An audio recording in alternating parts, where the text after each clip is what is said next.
Welcome, welcome, one and all, to the wonderfully wicked city of Waterdeep. This is a story of 5 petty thieves trying to find the Vault of Dragons and its 1 million gold coins before anyone else. Our players are Schizofreak playing Blinken, the Gnome Ranger, Frax playing Thorgrin, the Dwarf Barbarian, Sam playing EB, the Gnome Rogue, Sean playing Inchi, the Goblin Wizard, and Kirby playing Huel, the Halfling Bard. Thanks, Bob. You just, All right. yeah, all right. Thanks, yeah, Joe. All right. No problem. We got everybody here. Kirby, you have missed a session and a half, so let me recap what happened. Let's see. So a few things happened, including the jury selection. And the team came up with the idea to put one of Inchi's cousins on the jury. And that cousin will do whatever y'all want as long as you get him a plate of ratatouille at the end of the trial. They were successful in that endeavor. There are going to be 3 jurors at the Doom Raiders trial, and Inchi's cousin is one of them. Inchi also went down to the sewers to try to get Xanathar to offer some way to help the Doom Raiders, to get them out of prison.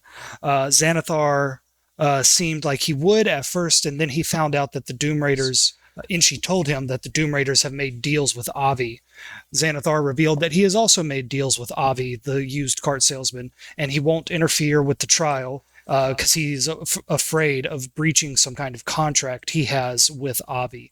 While down in the... Say what? Chicken butt. Chicken butt. While down in the Thieves Guild, Inchi also talked to Kickin' John. Kickin' John has a new job where he takes bets on anything and everything happening in Waterdeep. You can bet on if it's going to snow tomorrow. You can bet on how many griffins will eat horses in the street this year. You can bet on the outcome of the Doom Raiders trial. Innocent, guilty with life in prison, or guilty, sentenced to death. And she found out that a few people have placed bets on guilty execution. One of them is the Artificer. She has placed a bet where if the Doom Raiders get executed, she will get a massive payout from the Xanathar Thieves Guild casino. After that, everyone made their way to Blackstaff Tower. They met the lawyer for the Doom Raiders, who is a giant Aarakocra rooster, who is 8 feet tall, and he talks like this, and he's my new favorite character. They selected the jury. There's going to be 3 jury members.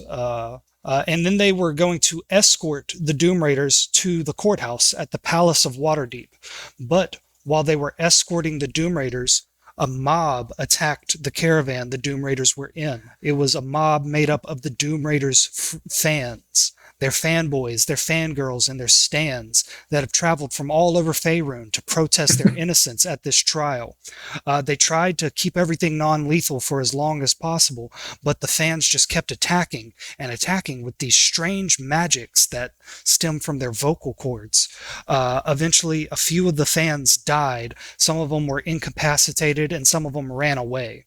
During this battle, Schema Weirdbottle was harmed. He was begging Davil to make all the fans stop. Since Davil's the lead singer, he could have stood up and said something that made all the fans stop. He chose not to do this. Schema was injured, and when one of those fans died, just like in the basement of the Fool's Half Pint, their soul left their body and started racing towards something. Now, when y'all killed the fanboy in the basement of the Fool's Half Pint, you shot that soul with a magical weapon and destroyed it. But y'all didn't do that this time. So the soul raced to the nearest injured Doom Raider, which was Schemo Weirdbottle. The soul flew straight into his face and he inhaled it, and it healed him. It healed some cuts that he had, some bruises that he had.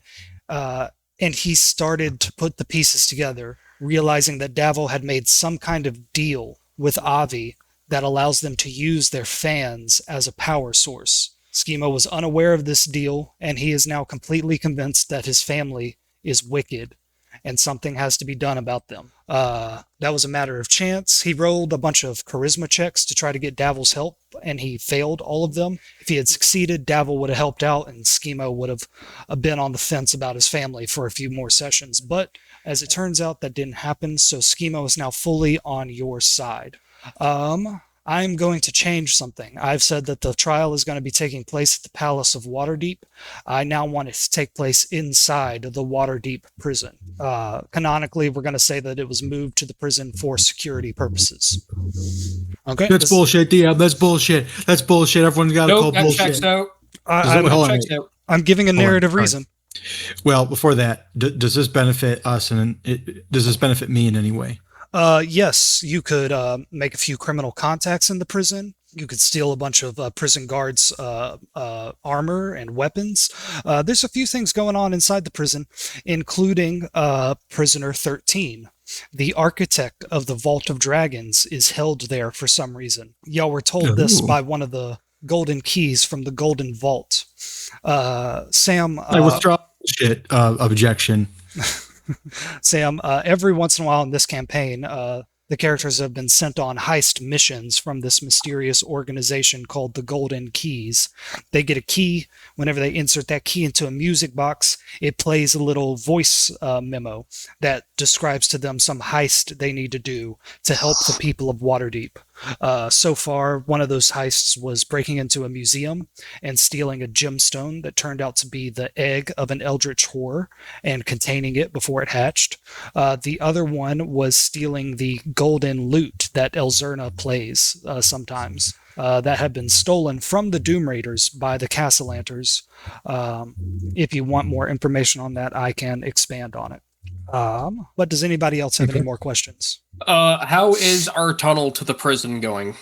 You have the goblins digging at it right now. And you Perfect. will probably actually drop by the bar because you need to find Sad Boy McGee. And you and Artie are gonna find him and force him to testify against the Doom Raiders. Assuming he didn't try to break out or talk to the goblins, because they did have direct orders to, like, beat him to death if he did try. What? No. Did I not? Yeah. No. Yeah. Sad Boy's coming back to the bar for a job interview. Oh, I'm thinking of the other guy. Sorry. What other guy? Okay. Just a second. The Doom Raider I captured in the bar when I went to go gather evidence. Oh, he's dead. He's been dead. Oh, I forgot. You threw him into the ocean last session. I did. You're right. Yeah. We'll get to you in a second. But first, we're going to start with a flashback to a few months ago when one Inchi the Goblin Wizard was in the end prison of Waterdeep. Inchi, can you see the map? My camera, my laptop took a while to load up. I'm gonna use just if you just describe it, I'll do what I can. Oh no, not that. That's the DM view. You can see everything. I will I not saw look. that. I will not look. Can someone take a screenshot of where Inchi's character is now and send it I to finally got Chrome up and running. It shouldn't take me long. Okay. Loading things slowly, but yeah, I'll get there when I can. Thank you. There it is. Okay, hold on. Ugh, I forgot it was winter in our setting. I thought this was supposed to be a fantasy game, not miserable. You missed. I imagine- Fantasy well, games are miserable. Well, You missed it's not summer. never. It's not never winter after all. Okay, get out. I mean, it literally is south of a place called Icewind Dale. That's fair. That's like hundreds of leagues north of Waterdeep. Of all the main settlements, that is one of the closer ones to Icewind Dale. It was the best example I could think of. Gonna hide the name of this prison because I've changed the name of it so that it can be in. I'm sorry, I'm Waterdeep. just very bitter about the harsh winter we endured here. Sorry, man. You missed summer. That was part one. I love winter. Canadian. Sean. Okay, Sean. While it's loading. All right, thank you. And Sean, while it's loading up, I will describe that. No, I don't want to launch Apple Music. Fuck you. Okay. I think I'm seeing it though. God damn it. Look, I just accidentally closed Roll20. The amount of times I've done that. All right, so now my Roll20 needs to load. But Inchi, you were sent to this prison for trying to break into Castellanter Manor. You managed to steal a key to the front door off of a guard, but at that point, you and your entire crew from the Thieves Guild were discovered. Your crew got away, you got caught. You could have maybe stayed in one of like the nicer prisons inside the city if you had rolled over on who sent you and who your companions were, but you're a goblin that keeps his mouth shut. Inchi doesn't rat. So you were sentenced to the harshest non-lethal punishment that Waterdeep can give. 6 months of hard labor in the End Prison. The End Prison is located off on the eastern coast of Waterdeep. It is actually closer to sea level than a lot of Waterdeep is, because Waterdeep sits on a plateau. And the area is kept very cold. A plateau. The area is kept very, very cold by the constant sea winds that rush in and hit it. So you, Inchi, are sitting in the yard of the End Prison. Your muscles are sore because you've been breaking rocks all day, and you dread going back into the prison. You dread going back in because out here is the only place that you can feel magic. Inside the prison, there's an anti-magic field. Out here, you are just so barely connected to it. A few of your fellow inmates walk back and forth. This man right here, in a cloak that he bribed a guard for to shelter him against the wind. This man back here huddles against the wall, trying to not get blasted by the breeze. And there's a kobold digging a hole over here. There is also a guard in this area, keeping an eye on all of you, and you know that to your left there is a tower that has 2 guards on top of it. You know you only have 5 minutes in this yard before you have to go back to your cold, dank cell. What do you do with your time in the yard? Itchy rubs his hands together, breathing into it, trying to warm up his hands. And then he opens up his palms, like into an open palm motion, and creates himself a minor illusion just right into his palms of just a little, like, inch-sized goblin. Okay. He's feeling lonely and wanting to... Okay. And he just says, all right, do I talk to the Humie, or do I talk to that thing over there? I'm cold. He says I back. don't know what to do. Little goblin. Little Inchy. He looks up at you and says, that over there is a kobold. They're dragon creatures. Maybe he's got fire inside him. Mm-hmm. Inchi, roll a sleight of hand to keep this magical display hidden from the guard. You need to beat a 12. Inchi got a 5. Inchi, the guard, looks over at you and says, Oi! What you think you're doing? And he marches up to you, his plate armor thudding against the stone or against the snow. As he walks over to you and says, You know the rules, goblin. No magic. None at all. But I was just talking to little Inchy. You show him the illusion? Yeah, sure. And she just kind of holds up his palm with the little goblin that's also waving at him. Inchi, he kicks you in the face, and he got a 13 for attack. Does that hit? Yeah. You take 5 damage, and you are driven back 5 feet in the snow. It says, Goblin, I'll talk to the warden. I'll put you on the list. You don't want to be on her list. You won't ever get out of here. You understand me? And she's just crying and nodding. Yes, Mr. Gotza. Yeah, that's what you're supposed to do here. Don't be talking to no imaginary friends. Keep your head down and cry. And she does. He comes over to you, he grabs you by the scruff of your neck and says, you know what, your yard time's done. You're done. Gonna take you back into the prison. And Inchi, you know the moment you step back into the prison, the anti-magic field is gonna give you a massive headache. Do you do anything? Bite the guard. Yeah, and she tries to bite the guard. Inchi, he is wearing full plate armor. Roll an attack. You need to be a 14. Don't actually bite the By guard. the way, this is level 1 Inchy, so that 5 health has got it down to like 3 health. Yeah. I got 18 though. Inchi, you manage to you wait for it. You wait for him to get just close enough to you with his hand, and you bite on one of his fingers. Roll a d4 for damage. Hey, 4. you do max damage. Hey, good job, Inchi. Nothing keeps Inchi down. Unfortunately, he kicks you again. You got a 6. I have a question, DM. Yes. Didn't she just nearly roll a crit with max damage? Mm-hmm. How many fingers did the guard lose? I was kind of hoping to get a finger. You know what, Inchi? Yeah, 19 with a 4.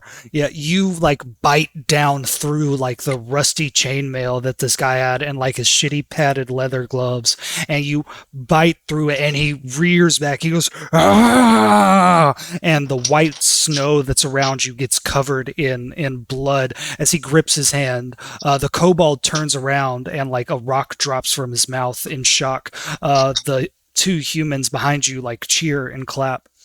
These two And- guards, yeah. And she, with the fucking finger still in his mouth, is like, "Help me, get him off, get him off. I got him." Riot. All right. Inchi, roll a charisma check with advantage. All you need to beat is a 10. Oh, with advantage. 11. I just do another roll. Ooh, 19. with a 19, all 3 other prisoners in the yard look at each other, look back at you, and they rush the fucking guard as he's screaming and howling. This one comes up to him and hits him with a rock. This one comes over and like Smell blood. stabs his hand with a shiv that he was hiding. The kobold leaps, runs across on the wall, bounces down into the snow, and tackles the guard. And she gets the middle finger out of his mouth and starts jabbing into his eyes. Yeah, there you Yeah, go, yeah. buddy. Kill him, get him. We're just going to roll a big thing of damage here. Y'all all collectively do about 13 damage to him by the time 2 guards race down from the tower, speaking to these stones that hang around their neck, and they say, "Riot! Riot! Lock down the prison! Lock it down now!" And you hear a little ring or a big gong, gong, gong that sounds the alarm around the whole prison. The guard that y'all have been fighting has taken about 25 damage, which is about more than half of their health. So they're just huddled on the ground, getting kicked and shanked and bit. Inchi, one of the guards, comes over to you and makes an attack roll. All right. They got a nat fucking 1. Inchi, as they slip and fall, they drop their keys into the snow. There are Can she two. have just thrown the finger at this guy's face? That too. Yeah, that helps. That's one of the reasons why he falls over. Inchi, there are 2 doors. There's one door to your north that leads to that tower they just came out of. There's also a door to your south that leads back into the prison. There are also these ladders along the walls that lead to gangways that are lookouts for the whole prison. What do you do? Guys, I got a key.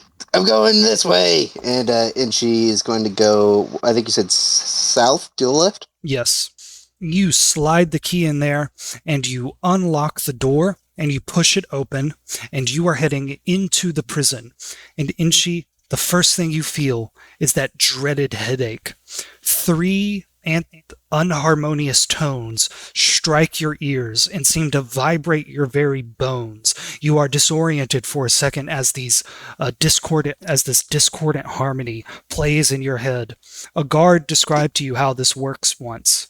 There's a constant tone, 3 discordant tones playing over the prison that disrupt the vibrations of the weave itself, making it impossible for any magic caster to cast magic.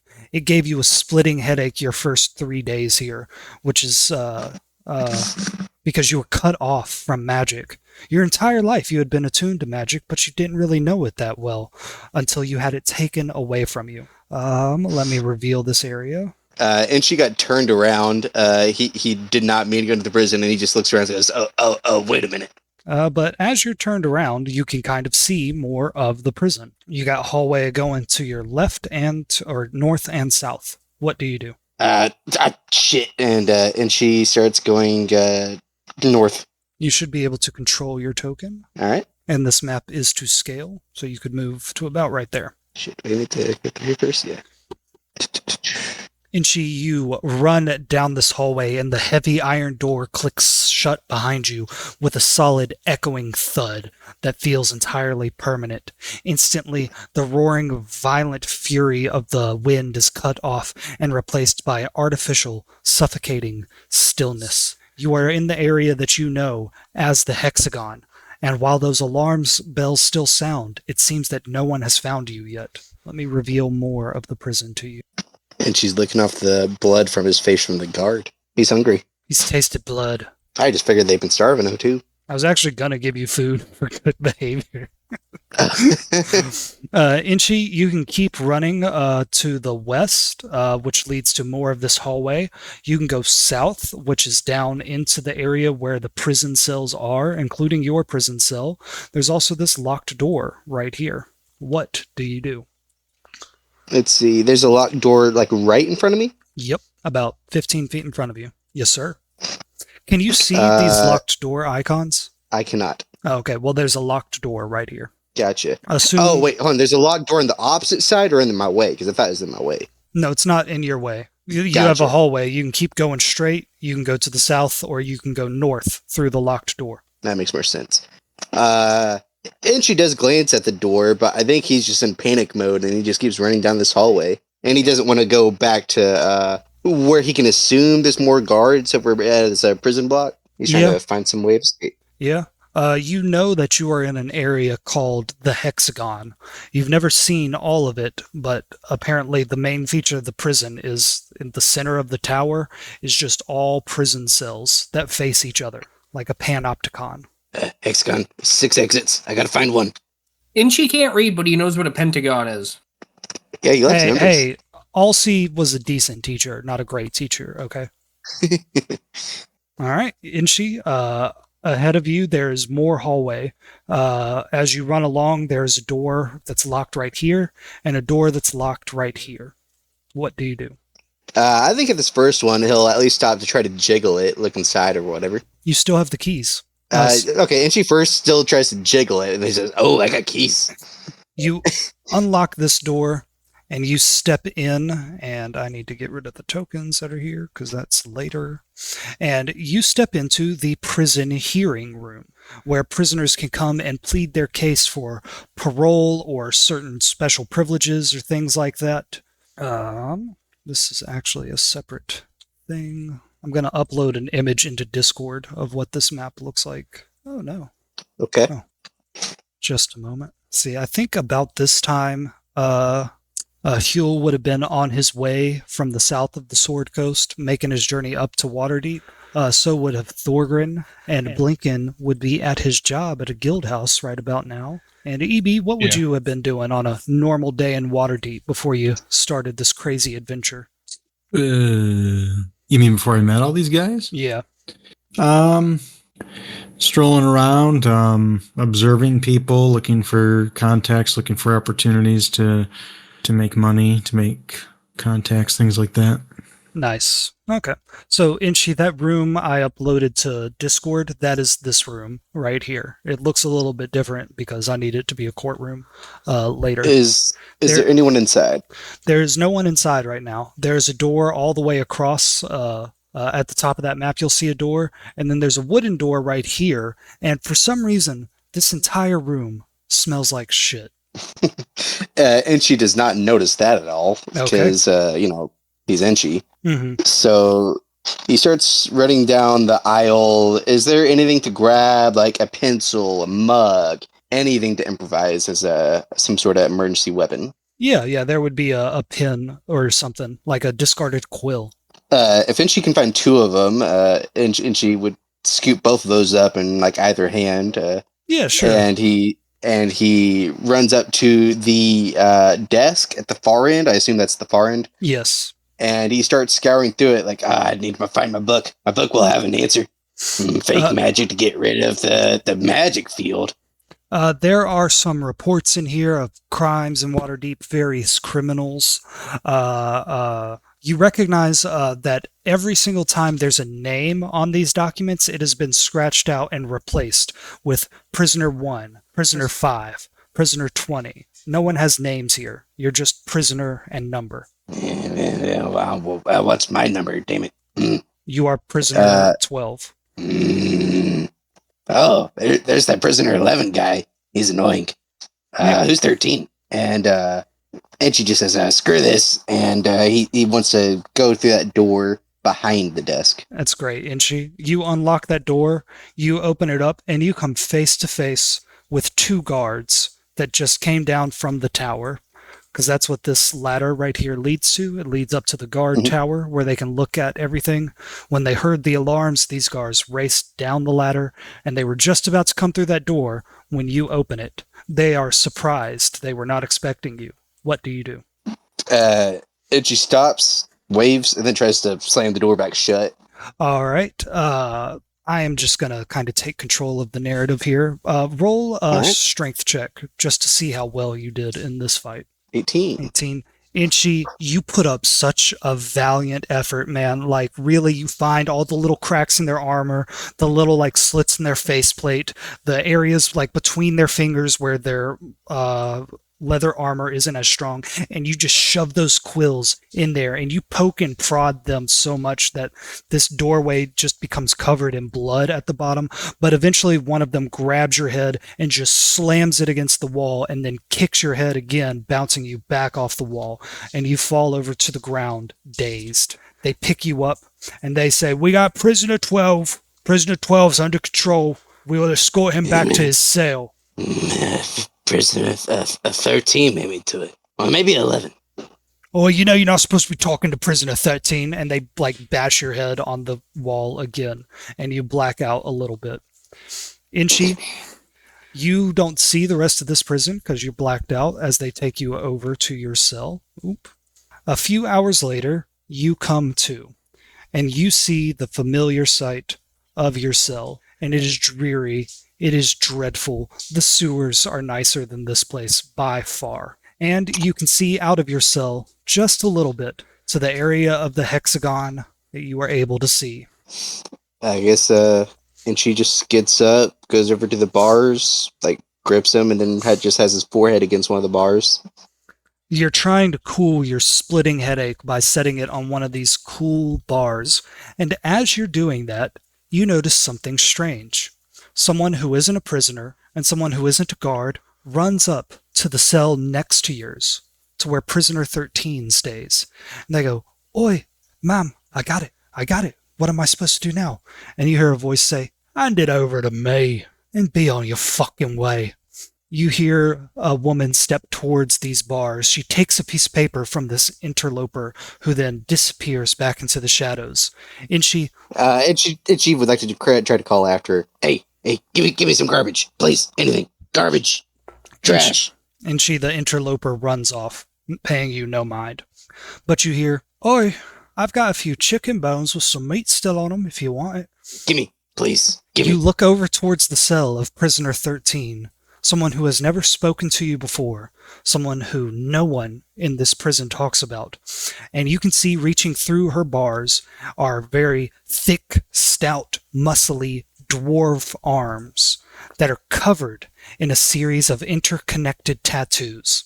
And she even she hands you a couple of chicken bones that do indeed have some meat on them. You wonder where she got those from, because that hasn't been served in this prison ever. She says, "I heard that you went and started yourself a little riot." These taste better than the guard. She says, "That they do. So exactly how much of them did you bite off?" A whole finger. A whole And thing. then some. Yeah.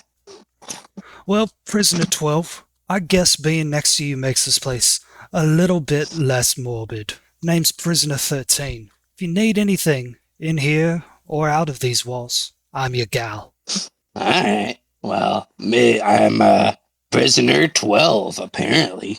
And I guess I'm staying prisoner 12.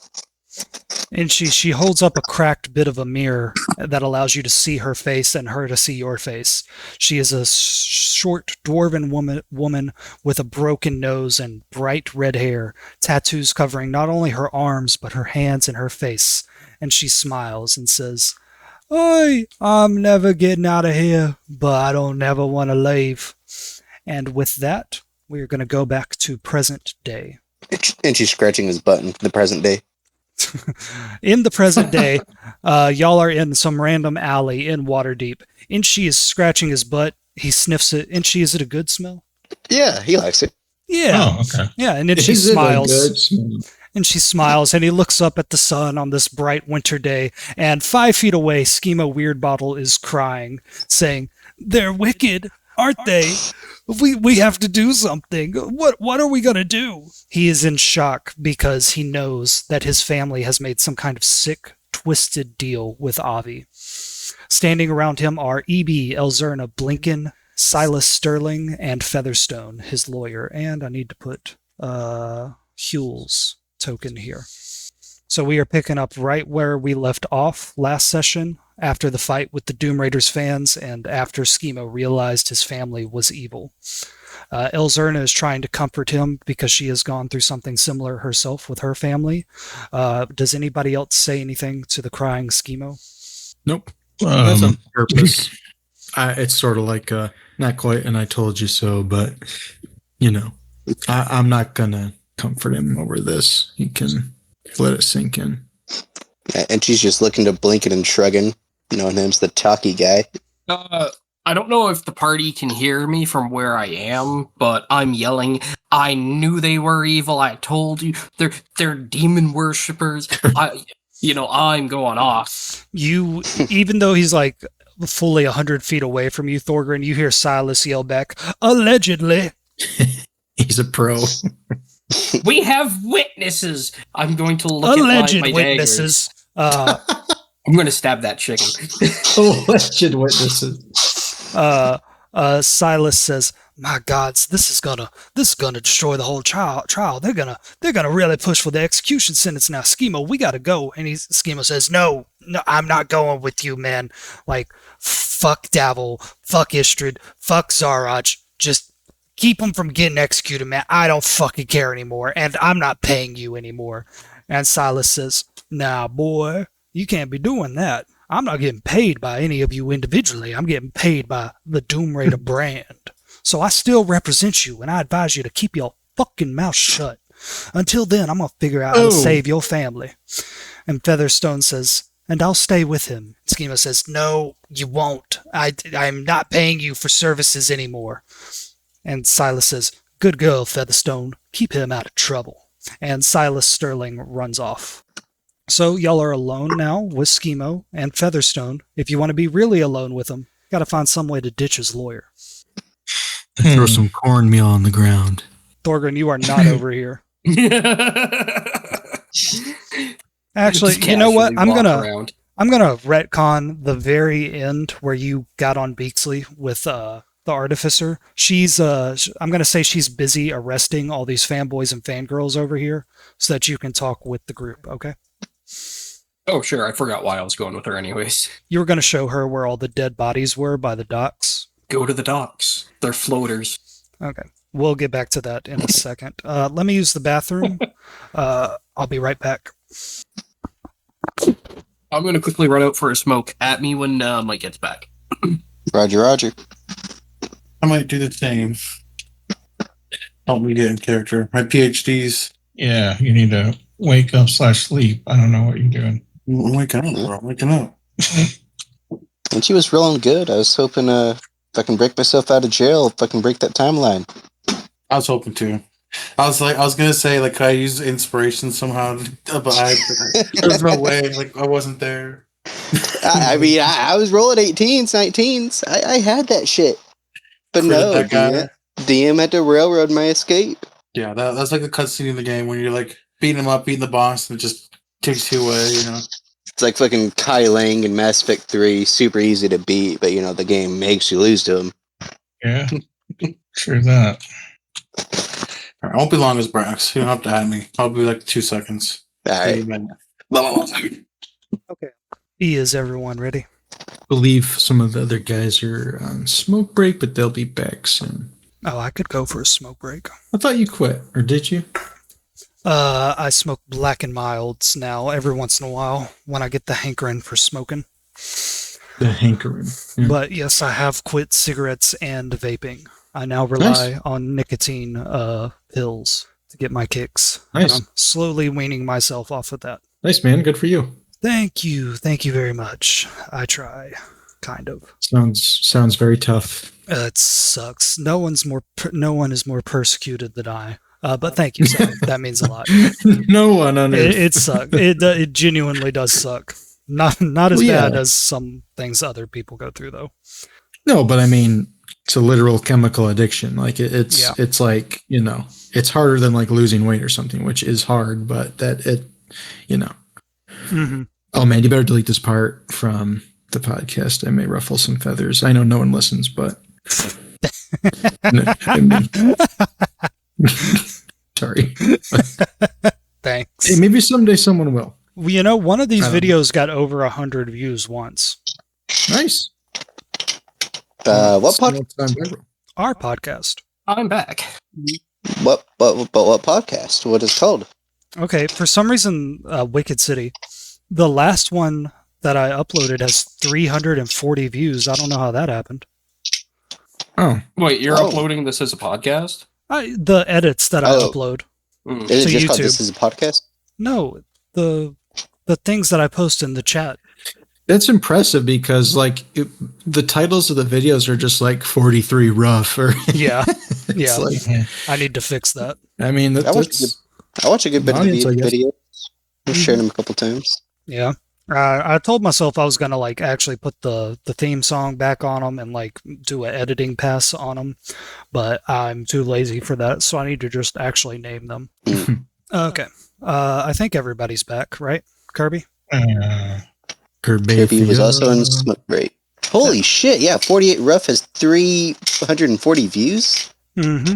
How in the fuck? Nice. I mean, awesome, but how? Right. Most of them happened in the first day. I think maybe we got botted somehow, like some bot just Oh, Mm. interesting. yeah. Like, are there any comments? No. Here I was and wondering if here I most- was wondering if Enshi got canceled for something. No. And most people only watch 4 minutes of it. Mm. Mm. If that's a bot, I don't know. I think you can be checking it out. Yeah, I need to actually name them. I'll probably do that later. But okay, we can keep going until Kirby gets back. I actually need to retcon something. What Prisoner 13 said at the end there. I had something written down that she was supposed to say. So, Inshi, you were talking to this woman for a minute, and she says, well, what did you do to get in here? And you would say that you did a thieving job that went bad, and you would ask her what she did. And she says, I built something magnificent, something wonderful, something with twists and turns and traps and gizmos. I got the blueprints tattooed to my arms here, but for the life of me, I can't remember what it was. And then that's where it was supposed to end. Sounds like you need to write in a book. Okay, so y'all are all gathered around Schema Weird Bottle. The trial of the Doom Raiders starts in about 2 hours.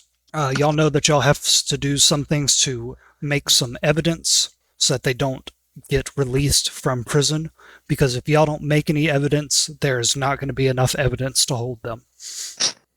And as y'all are looking back and forth at each other trying to figure out what to do, one of those disembodied souls from one of the stands that died flies over into Schemo's face, and he notices it at the last second. He tries to swat it away, but it flies into his face, and all of you notice the wrinkles around his eyes, the crow's feet. They get a little bit softer. There are strands of gray in his hair that disappear and go back to their natural black color. He looks like 5 years younger. What do y'all do? Mm. I apologize. Who did this happen to? Schemo Emo, weird. can I smack him? Yeah.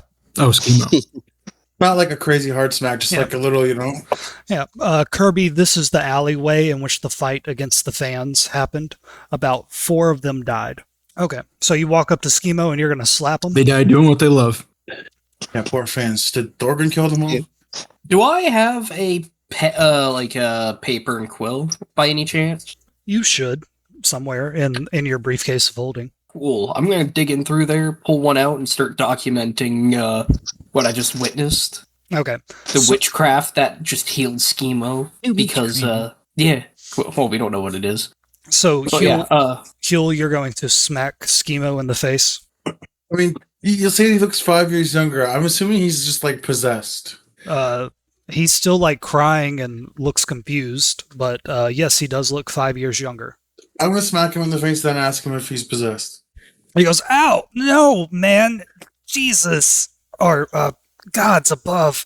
Oh, that hurt. God, why are you that's what someone who's possessed would say. Why are you hitting a man when he's down? Do it I'm again. sorry, Emo. I thought you were possessed because you just de-aged. You look younger. Where you hit him, there's a small cut on his cheek. Another one of those souls comes flying towards him, and he says, "Stop it! Stop it! I don't want it! Somebody do something!" Can I shoot at that orb flying toward? Suspect is harvesting souls twice. Yes, you can, It can. Blinken. Okay, I will do that. Oh, Blinken, I meant to send this to you, but I'm going to upgrade your Dragon's Breath attack. You can now also just release it and do a cone, like a 15-foot cone from your location, Okay. like it's an actual Dragon's Breath attack. Okay, I'll send I'm gonna you do this. more rules for that later. Yeah, that's fine. I'll just pull out my bow and arrow, see this orb, and then I'm just gonna shoot at this thing. Make an attack roll. You need to beat a 9. Okay. Where's it? Longbow. There it is. All right. Blinken, you definitely hit it with your magical arrows, or your magic-infused arrow. It slices through the spirit and burns it away in a shower of golden sparks. That was all the available souls in this area, so there are no more that are going to come flying at you. And Schemo says, his voice sinking, they're doing necromancy. And Featherstone says, Schemo, shut up. Don't say anything that would implicate your family. Keep saying it so she could go away. Suspect has just implicated self and others. I am not a openly suspect. I didn't know anything about this. in front of. You become a deputy for 5 minutes and already, this is why people shouldn't be City Watch. Guys, I did not know anything about this, okay? I would never agree to necromancy. We're the Doom Raiders. Hunting down necromancers is what we do. Necromancers and liches. You know, a lich's house, or their home, or their cave, or whatever, it's called a doom. And we raid dooms. Necromancer Hunter clearly corrupted by necromantic energies, just self-admitted, ? He turns to Featherstone and says, "Hey, can you take care of the dwarf? He's annoying me." Featherstone says, "Nothing you're writing down there can be used in a court of law. You are not a law enforcement officer." And she looks you up and down and says, "You are not to law anything." I'm going to start writing in Dwarvish. Bird, ? Dinner. She says you misspelled. She points out where you misspelled bird in Dwarvish. No, bird isn't food. I spelled it correctly. No, you didn't. Even in Dwarvish, that's wrong. So, question. From what we've seen, if I quickly, poke Schemo with the pointy end of the quill, another soul should come back and heal him, right? No, there's no more dead souls. That was all 4 souls have been used, because the souls are only released when a fanboy dies. Okay. How'd you do that, Schemo? Did you mean to do that? I didn't do anything, man. They just started flying at my face. Guys, I don't know anything about this. This is clearly Insight check. Yeah, okay. This is clearly some kind of deal they made with Avi behind my back that I didn't know anything about. Featherstone says, "Who's Avi?" It's a long story. Brax, even with that 7, you get the feeling that Schemo is telling the truth. And even Elzerna steps up and says, "Thorgrin, he was just crying. He clearly didn't know anything about this. Let the man be. You didn't interrogate He's me." a famous actor. He's literally a bard. It's his profession to lie. He's a bard wizard, and Davil's the front man. Davil's the actor. It's okay. I look at Thorgrin. They're not old. He's not old. Stop it. And I confirmed with Avi that he made the deal with the guys on the inside. Schemy, how much contact did you actually have with your My family, he says, with a bit of venom in his voice. He says, "Every other night I would go to the prison disguised as our lawyer." Featherstone says, "No, he didn't. The lawyer went to the prison." And Schemo says, "Yeah, sure. And I just talked to them. I made sure that their commissary was full. I made sure that their clothes were good. It's cold in there. And we just talked. We talked about maybe, once the trial was over and they served their sentence, we just leave Waterdeep or do something." They didn't. They always asked if I knew anything more about the Vault of Dragons, and I told them I didn't know anything else about it. I lied to them because I didn't want to encourage this kind of behavior. Just out of curiosity, and she would like to insight check that little bit about not telling him about anything about the vault. Okay. Dirty 20. Dirty 20. With that, you know that Schemo is telling the truth now, and he has been for the entire last month, ever since the raid or the killing of the Castellanters. He has been upfront and honest with you guys. You know, he was originally going to help his friends, but then y'all helped him get Froggy's golden axe, and it was out of the hands of the Castellanters. That's all he cared about. He's fine with Elzerna using it. He would like to have it for himself, but he's fine with Elzerna using it, as long as it's not Victoro Castellanter. He's happy. And he hasn't told them anything about what you guys have been up to, because he doesn't want to encourage his friends to go after the Vault of Dragons, because he thinks they'll leave bodies in their path if they do that. And he says, so the only thing they would know is what they knew before they went into the prison, right? Lady Growlhound is a key. The Artificer is a key. Bonnie is a key.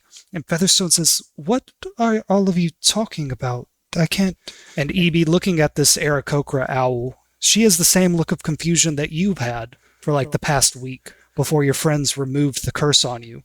You know that she's hearing stuff and then immediately forgetting it. Hmm. And Can y'all... I do a Sorry. No, what's up? I was going to say, can I do a stealth check to write all this down still? You already I'm know recording all the of this. conversation. Okay. Yeah. Well, no, I'm recording his self-admittance to these crimes. I'm not writing down anything related to us, obviously. It's just like, oh yeah, I snuck in as the lawyer to go talk to them while, because of Okay, yeah, sure.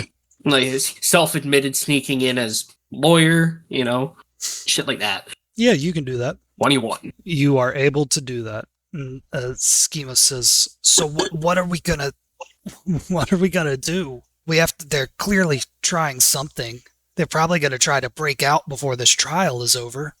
Yeah, they've already shown that they're willing to commit murder Yes. to escape. I know. That's why I'm saying we need to do something. Thorgrim, I'm on your side here. Come on. I'm on your side too, Okay. I think. Well, Schemy, if you want them to stay alive, but they also made a deal with the Great Serpent, I don't see how we can stop them without, Should we could summon him. We could ask. I mean, if these spirits are flying towards me, then I'm involved in the deal somehow. He would have to tell me the terms of the deal. I already tried talking to him once, but Well, the reason he'd be my guess. you talking to Avi didn't work is because you are not a Doom Raider. Avi said he's not going to give up details on someone else's deal. And that way, he's not going around telling the Doom Raiders about your deal. Hold up, I just had an idea. Uh-huh. Group huddle. I'm going to shoot uh, Schemo and the Aarakocra out. The Aarakocra tries to get in on the deal, on the huddle. Yeah, And no, she I pulls a will dagger on him. push hard. Yeah, back She up a points little the bit, buddy. dagger at him. You're not involved in this backup. She is unafraid of your dagger, uses her claws to push it out of the way, and then takes a polite step back. All right, so Zerna I'm says, gonna are we whisper. really keeping Schemo out of this, Thorgrim? Really? I'm just being an asshole here. Let it happen. Schemo, come over So- here. You are. And Schemo, waddles up and wipes a tear from his eye. This is a heartbreaking day for him. Okay, so before we continue discussing literally anything, you guys keep mentioning the end goal in front of another person. She can't remember it. Yes, but she's already being nosy, and I don't like that. He says, well, are we gonna get rid of her? If we paid I Avi, can't. I don't trust you to do it. All right, when Avi Well, hold shows on. up, How old is she? I'm kidding.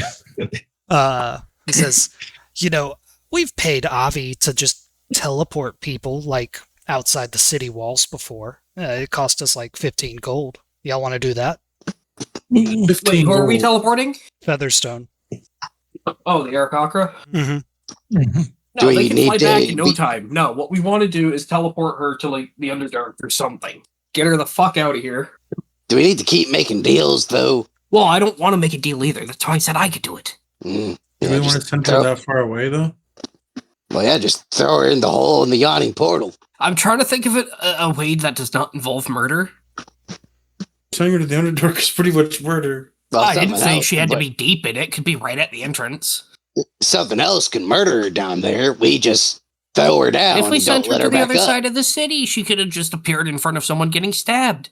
I don't know what's going to happen when they get there. If Look, we she's a teleport bird. her She under, can fly. if we teleport her under the water murders her. That's why I didn't say we put her under the sea. Elzerna turns around and says, Miss Featherstone, is there any way that I could pay you to walk away? And Featherstone says, no. And can't you just walk up to her and cast fear? Yeah, sure. I was looking at my spells as well. I was actually going to say, can I add to that with an intimidation? Yeah, sure. See, there it is in chat. It should be a phantasmal image of the creature's worst fears. Wisdom saving throw. She is an owl, so she has high wisdom. Ooh. Oh, Inchi. Say that one word. She's like looking at her nails, and you cast this, and she like flips her hand over to look at the other side of her nails. It has no effect on her. Can she pout and just like poke her again? And try to cast the same thing? Come on, Yeah, work. yeah. She says, you get one free try before I defend myself. Look, you're not welcome here. We don't want you here. That is my client. I am not leaving him alone with a He bunch said of he doesn't want deputies. you here. I don't care what he said. I do what's best for him, not what he wants. So, and she tries to cast it again. She says, who was it? The bard? The gnome? Goblin. And she steps up towards you, and she like flares out her hand full of claws, and even Schemo says, no, don't. And Featherstone says, do it again. Do it again. It's been a while since I've tasted goblin gizzard. Is she just lunged at Inchi? No, she's threatening him. And she casts Shadow Blade and holds it at his side. All right, this is just a woman trying to do her job, but she will defend herself. Well, she's being annoying. Could Look, I try to cast a spell on her? Yeah, does anybody else have anything? I was Yeah, going to I ask don't know. politely. I was gonna cast a spell really quick. What is it? I was gonna try to polymorph her into something. An actual owl? Sorry, I just stepped away for a bit. It's, Did I miss anything crazy? yeah, they're trying to get Featherstone to leave by casting spells, and she's going to start fighting to defend herself. Oh shit! We're not casting harmful spells. Isn't she a lawyer? Or, And you just cast a knife. Yeah, she's a No. legal assistant. she's a temp.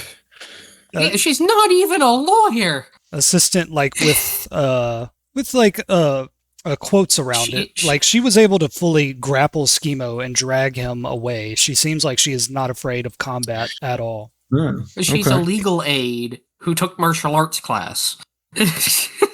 Oh, hell yeah. All right, so she needs to make a wisdom saving throw against Huel's polymorph. Oh, she got a 13 for that. So Huel, you succeed. What do you transform her into? I'm trying to think of something small, but like something we could lock in a room for a few minutes. Maybe like a chicken or something. Okay, yeah, rat, that works. Whatever you want, man. Yeah, he tries thinking about the ratatouille and the ratatouille we have to get for the goblins, and then he's like, oh. Anyone can cook. Oh, Yeah, he starts thinking about the chef. I And he mean, tries to turn her why into a don't rat. you just turn her into a snail? And stomp on her. Okay. Well, she No, just pop- again, we're trying not to murder her. She just pop right back out. She Well, if she raised her claws into the air, looking like she was delighted at the chance to show off her skills. And as she was about to strike at Inchi, Huel cast Polymorph, transforming her into a rat.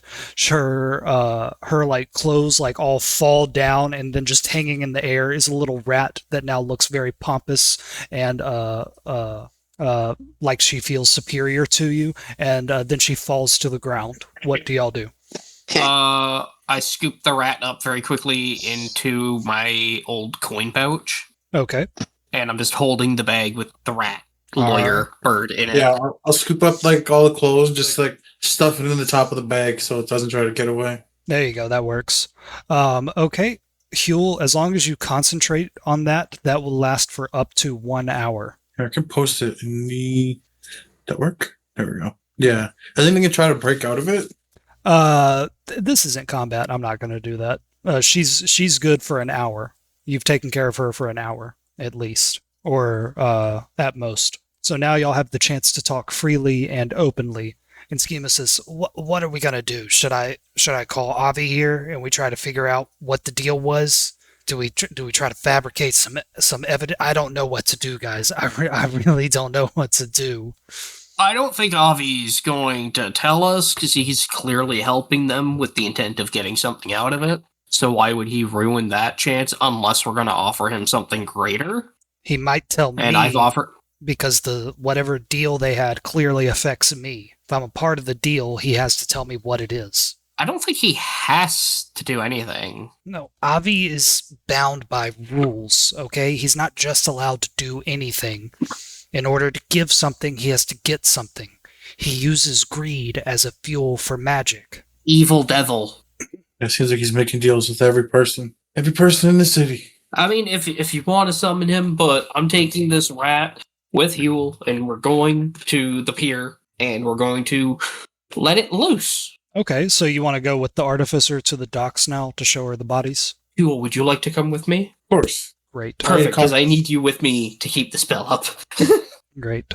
Okay, I so... think I need to try to convince Artificer too to, I know, give him the death sentence. I mean, life. Okay, so y'all come back over this way. Huel, you can really see the destruction that was caused now. Where these tokens have red X's through it, there's actually just like black ash on the ground. Because whenever one of these fanboys or stands dies, they just erupt into this black soot that covers the eyes of everyone around them. And the artificer looks at these groups of fanboys and fangirls that are still alive. They're all in handcuffs. The city watch is watching over them. She turns around and says, "Griffin, I'm commandeering Beaksley. We have something to do down in the Dockswood. Come on, Thorgrim. Come on, Huel. Let's go." And y'all all hop on Beaksley. The artificer wraps her arms around Huel to make sure that he stays on there safe and secure. And y'all start flying off towards the Dockswood. Hey, Griffin, question. Does Beakley eat things whole, or does it chew? If it's a horse, he has to chew it. Things like Rats. vermin. Those are like a little treat to him. I give him that when he does tricks. He could do a barrel roll. I'm gonna look at Huel. Do you want to see a trick? maybe later. Well, we go out of the docks, Maybe later. Maybe later. Well, no. Either we see the trick now, or we're gonna have to release this thing, or we can tie it and throw it in the water. You have an hour to decide. Before we go to the Docksward, let's come back over here with EB, Blinken, Inchi, Schemo, and Elzerna. And Schemo says, "Guys, I'm following your lead on this, guys. I don't know what to do anymore. I wanted to break them out and run, or keep them in there until we got the Vault of Dragons. But now I don't know what to do." And Elzerna Well, you wanna talk to the Avitar? Well, talk to him. No deals, but ask him. It's his fault. And Blinken, EB, do y'all have anything to say about that? I mean, not really, because Blinken will say stuff like, it's hard to process the, fact that his family is, dealing with this, and he has to, witness it, I guess, in a harsher sense of things. And then, I don't think Blinken would say it, something like, I tried to warn you sort of thing, but, I would think Blinken would say something like, I think the best approach for this is probably, let justice do its job, because clearly something is happening, and it would be good to know about what the deal was, but at the same time, I don't think Avi would give you the pleasure of it. But I mean, we could try. I don't know what else we could do. I think the best thing is, at least make your Doom Raider guys stay in prison. And the hard part is trying to figure out what the deal would that be. And I don't know if Avi's going to give it to us, and that's something along the lines of that. Speaking of Avi, you hear a voice that says, Now, why are you talking about me so wrongly, with so much vile and bile in your voice? I have been nothing but helpful to you, the person that asked for my help. right, Blinken? And Schemo, I've been there for you your whole life, buddy. That's how you know I'm going to tell you what the deal was, because you're involved in it. And he turns over and says, hello, Inchi. Vitar. And he looks across at you, EB. EB, this is the avatar of Asmodeus. You've met him only once, where he mentioned that the rest of the group owes him 60% of the Vault of Dragons. His minion, the little imp Raven, even tried to get you to turn on the group and get the Vault of Dragons all for yourself, with the help of the Avatar. And Elzerna even has a relationship with the Avatar. She was supposed to be sacrificed to him in order to increase her parents' fortune. Fortunately for her, the rest of the Half Pint stepped in and saved her from that happening. He says, EB, it's such a nice little group that you got here. All of you guys are all like the same height. That's really nice. I like that. I adore that. That's cute. EB, they finally told you everything? How do you feel? Are you excited? And he does like a little dance. Are you ready to get your hands on around 40-ish% of the Vault of Dragons? Try to give him my best poker face and Okay. say, yeah, I'm calmly excited. Says, that's great, man. I really hope that you can keep that plucky little attitude going all the way to the very end. And just know, if you ever need anything, like you're on the verge of death, or someone you care about is on the verge of death, or if you just want to cheat a little, you give me a little something, I give you a little something. That's how it works. Okay? Schemo! What'd you call me here for? And Schemo says, I'm not offering you anything for this. I'm done with you. But what did my friends offer you? What was this magic that just rushed into my face? And Avi says, oh, you talk about it like it's a bad thing. Why would you do that? It's a good thing. You got to look on the bright side. You got to keep a bright attitude, my friend. Look at you. You look a little bit younger. It's nice. It's that younger soul getting into you, healing you a little bit, healing all the little damage that builds up over time. And boy, you have accumulated quite a lot of damage. Schemo says, I never asked for this. And he says, you didn't have to, Schemo. Your friends, Davil, Istrid, Zaraj, they love you so much that they included you, knowing that you weren't going to do anything to help them get the Vault of Dragons. And Schemo says, stop talking around it. What was the deal?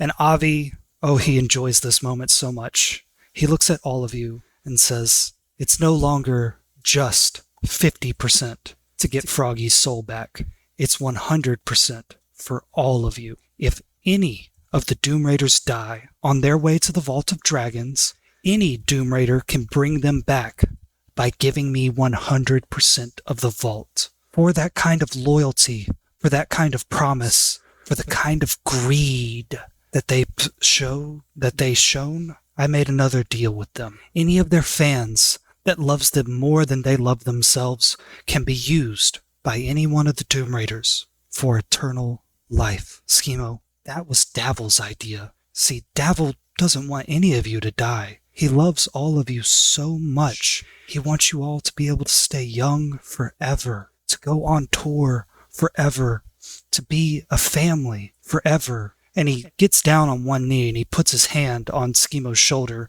and Schemo looks shocked and he looks 1,000 miles away. And Avi says, and you want to call him wicked? That's love, Schemo. You are so, so loved. Do any of y'all have anything to say? Told y'all it was witchcraft. Fucker's making a vampire band and they're not even a goth. I glare at Schemo and say, don't you get weak now. Says, I'm not. I don't want to live because someone else dies. I don't want any part of this, Avi. And Avi says, you really don't have a choice. I kind of rewarded your friend's greed, and they said that the deal was all of you or none of you. So you're included, Schemo. You'll have those 3 souls in you forever. Look at you. You're already 15 years younger. My. A mass casualty event at one of your shows? Oh, you could look like you were 20 again. Isn't that something? Yeah, you look like you're 20 until he rips the skin off your hide when you can't pay up. I would never do something as vile as that. I have demons to do that for me. No. See, the people that fail me, EB, get turned into soul coins. And then your currency down below. So what I'm hearing is That's that cold. if Schemo and his friends fail to give you this 100%, you're gonna soul coin all of them. And I make sure Schemo can hear this. Oh, you, fuck! you're not there. You're not there. Shit. Metagame. Elzerna man. steps forward and says, "So if the Doom Raiders fail to get the vault, they God damn all it. turn into soul coins?" And Avi says, "The three that made the deal with me do: Davil, Istrid, Zaraj. Schemo, good little boy that you are, refused to dirty your hands with me, so you're clean. You're safe." He says, "And that really sucks, because if I get Davil, Zaraj, and Istrid, add that to Froggy, I got 4/5 of the Doom Raiders dangling around in my pocket." Well, there you go, Mr. Schemy. They'll just turn into money if we kill them. So let's yeah. Schemo is just like staring off into space. This is the worst news he could have gotten. And he says, "Now, the reason that I let them get away with so much is because it was getting a little bit stale.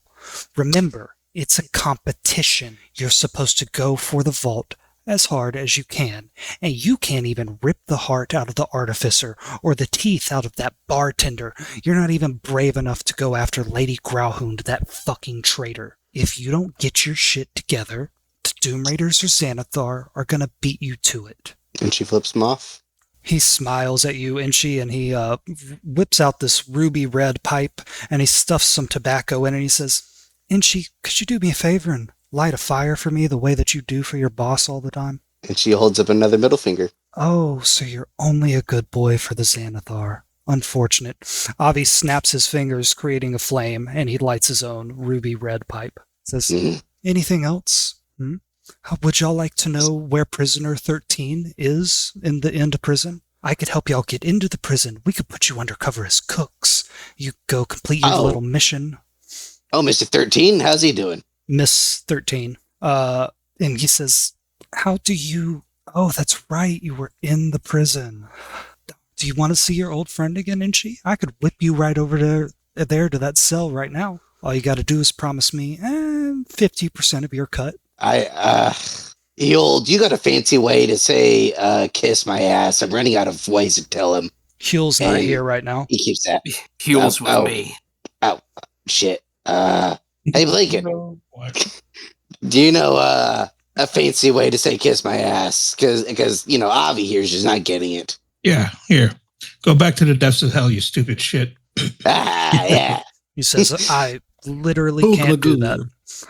Why not? He says, "I am but a part of a greater creature that cannot fit here on this plane. And so his will is represented by us 7. Well, now it's just me. I walk these planes to sow his will upon I walk this plane to sow his will upon it. Him and I are one and the same, but two distinct creatures. The hells are not for me. The hells are for him. This, your world, this city, this is my domain." All right, well, I'll still give you stabbies. Just keep talking. He says, "Has that worked so far, Inchi?" It will. And she throws his magic dagger that he conjured earlier. As you throw that, Avi takes a puff of his pipe and says, "Don't do that." And Inchi, you hear in your head 100 booming voices all say, "Don't do that, don't do that, don't do that." Roll a wisdom save. Is that Dirty 20. natural? Dirty. Oh, god damn it. Second dirty 20 he's gotten though. I know, That's right? crazy. You're cheating. I wish. Inchi, you feel those voices in your head. You've heard them about a dozen times before. Every single time you try to harm Avi, he verbally says something and then you stop in your tracks. This time you feel like you almost pushed through all that and you even see Avi flinch. But then you stop dead in your tracks. And he takes a big puff out of that ruby red pipe. He says, "Well, the violence has started. Seems to be the only thing you lot are good for. Blinken, don't talk down to me. You're the first one that made a deal with me. Is there anything else any of you want?" I shrug. Just get out of here. He says, "You'll be back. You always are." And he I always say, yeah, bye-bye. disappears. Cross my arms. There, now we can all breathe easy.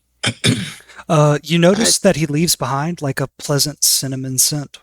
This smells bad. I hate it. I hate him. I have to use the It's bathroom. October. I have to use the bathroom, and then we will go to the docks ward. Hold it, DM. I'm kidding. I would like it if we could get to the prison by the end of this session. Sure. All right. Maybe you should stop having characters with long monologues and pontificating at our expense. What is Pontificating. Yeah, he left. Yeah, whatever. Yeah, fuck it. I don't give a shit anymore. Fuck it, this game. Fuck it. Googling God pontificate. damn it. Brothers out here using big words that I can't follow. Stop it.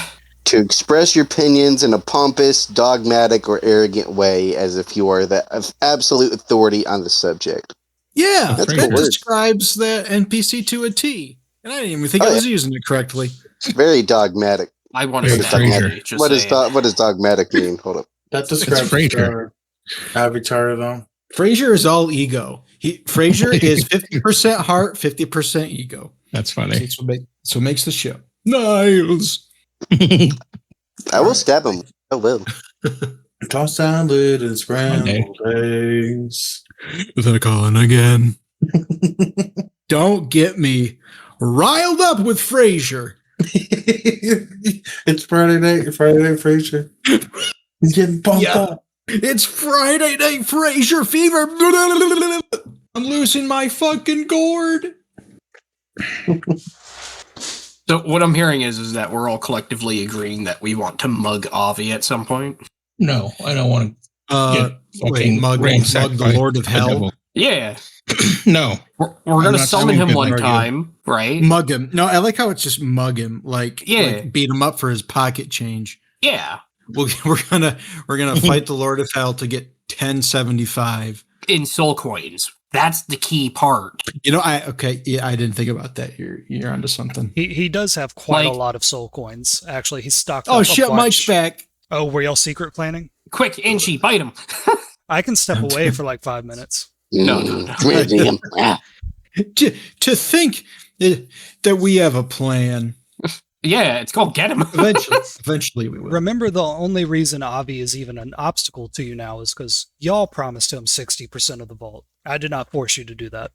Okay. Now, who would dangle did that? What kind of person would just dangle that right in front of the players? I would. What the fuck, Kevin? I was going to Jesus say, Christ.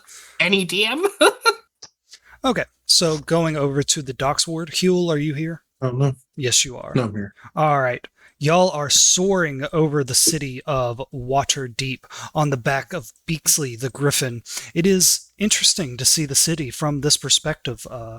Thorgren, Huel, how do y'all do with heights? I'm a dwarf. Dwarves don't do heights. You squirm uncomfortably in your seat. The rat that is Featherstone in the pouch is like squiggling around trying to get out, but there's no way they're going to be able to do that. Huel, how are you handling the heights? He's just like leaning into the artificer, like he's acting like he's scared. You know what I mean? But Yeah, okay, all right, nice. You lean into her, she leans into you. She tries to hold your hand. Do you let her? yeah. Yeah, she. Marty, why are yeah. you trying to grab my hand? She is I'm not already touching sitting there you. holding Huel's hand. She is not touching you at all. But, like, you're clearly uncomfortable and like squirming around in your seat. She's doing nothing to comfort you, but she is holding Huel and his hand tightly. Huel, she's holding your hand with her bronze arm. Y'all land by the docks ward. Thorgren, you point out the proper boat. Beaksley lands on the street here. Y'all disembark, and Artie says a command to Beaksley, and he goes back flying up. He's going to fly in circles until y'all need him again. And she says, "Okay, Thorgren, where's this pile of bodies? We need to find them, get them to the morgue, and then make them look like they are victims of the Doom Raiders. We need to do something to ensure that these bastards get their fucking heads chopped off." Oh, it's okay. They already look like they've been, like, harangued by the Doom Raiders because one of them is actually wearing a Doom Raiders item. Oh yeah, one of these should be a fanboy. I was referring to the Doom Raiders bridle of restraint bridle or whatever it was. Oh yeah. You put that on one of the older corpses too. Yes. But there is a fanboy corpse down here as well. So you rush her over to the edge of the water, and she looks in and she says, Thorgrim, this could be it. This could be good. If we can pin all of these on the Doom Raiders, some of these bodies look new. We can't use those. Gotta use bodies that we can pass off as a month old. Oh, And- we were just attacked by the Doom Raiders. They could have been planted by associates. She says, you're right. Oh my, we could pin almost anything that's happened in this city on them. I wonder if we could... The Castellanta Manor massacre is still unsolved. I wonder if I could pin that on them too. Oh, it'd be good to wrap up that case. And I'm sure we could find something. she says, great. Thorgrim, go into the water, pull out all those bodies. Gladly, Yeah. I will go and wrestle the bodies out of the water. Oh, wait, I'm going to hand Huel the rat, because we haven't decided if we're killing her yet. Yeah, you Yeah, hand, Uh, you hand He's not even gonna help you or anything. He's just gonna hold the rat. He's like, I gotta keep this. I gotta watch it. yeah, protect the bag. That has some good food for later. Yeah, Don't worry, I'm helping. it is in a sec. Thorgrim, you dive on into the water to complete your morbid business. And Huel, you just see the artificer standing at this dock.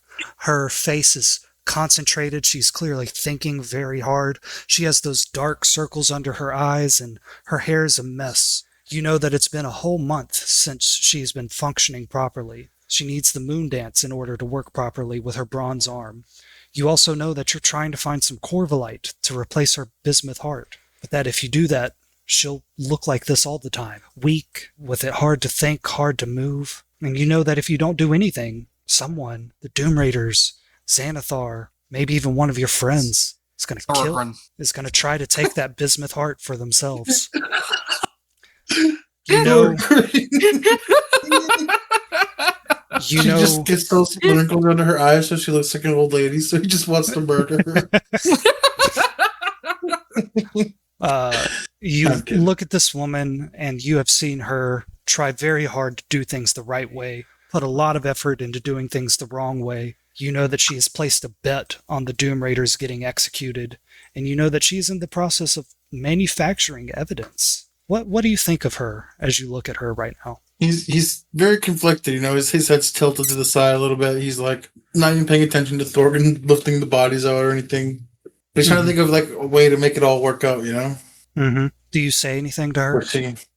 After a minute or so, after a couple of bodies, as one clinks to the ground, he'll snap and he'll move over, and he's gonna ask her if she's like Annabeth.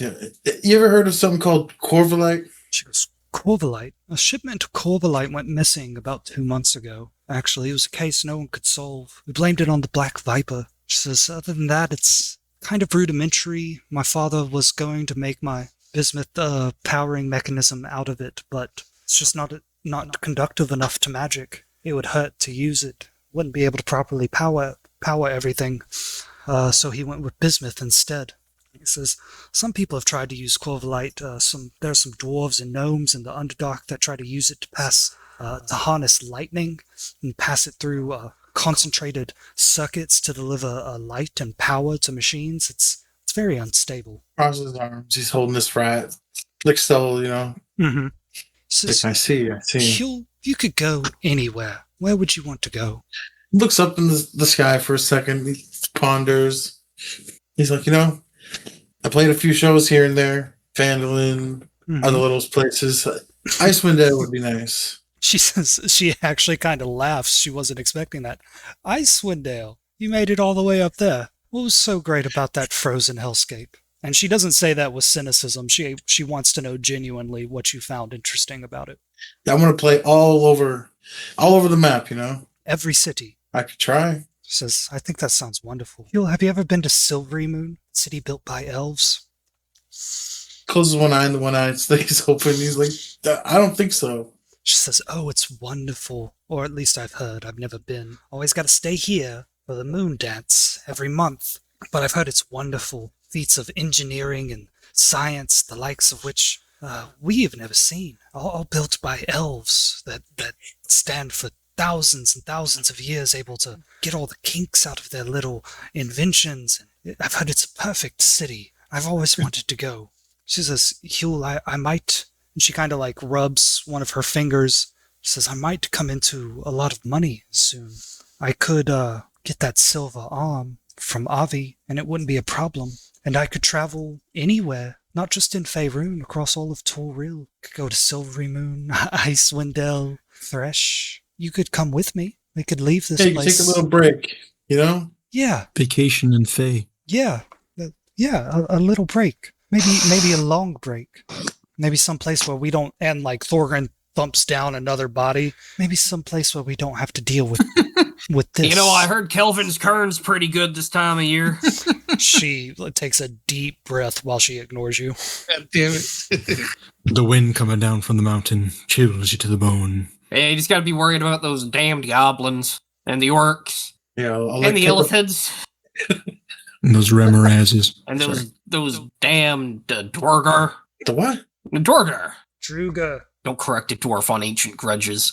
Dwargar.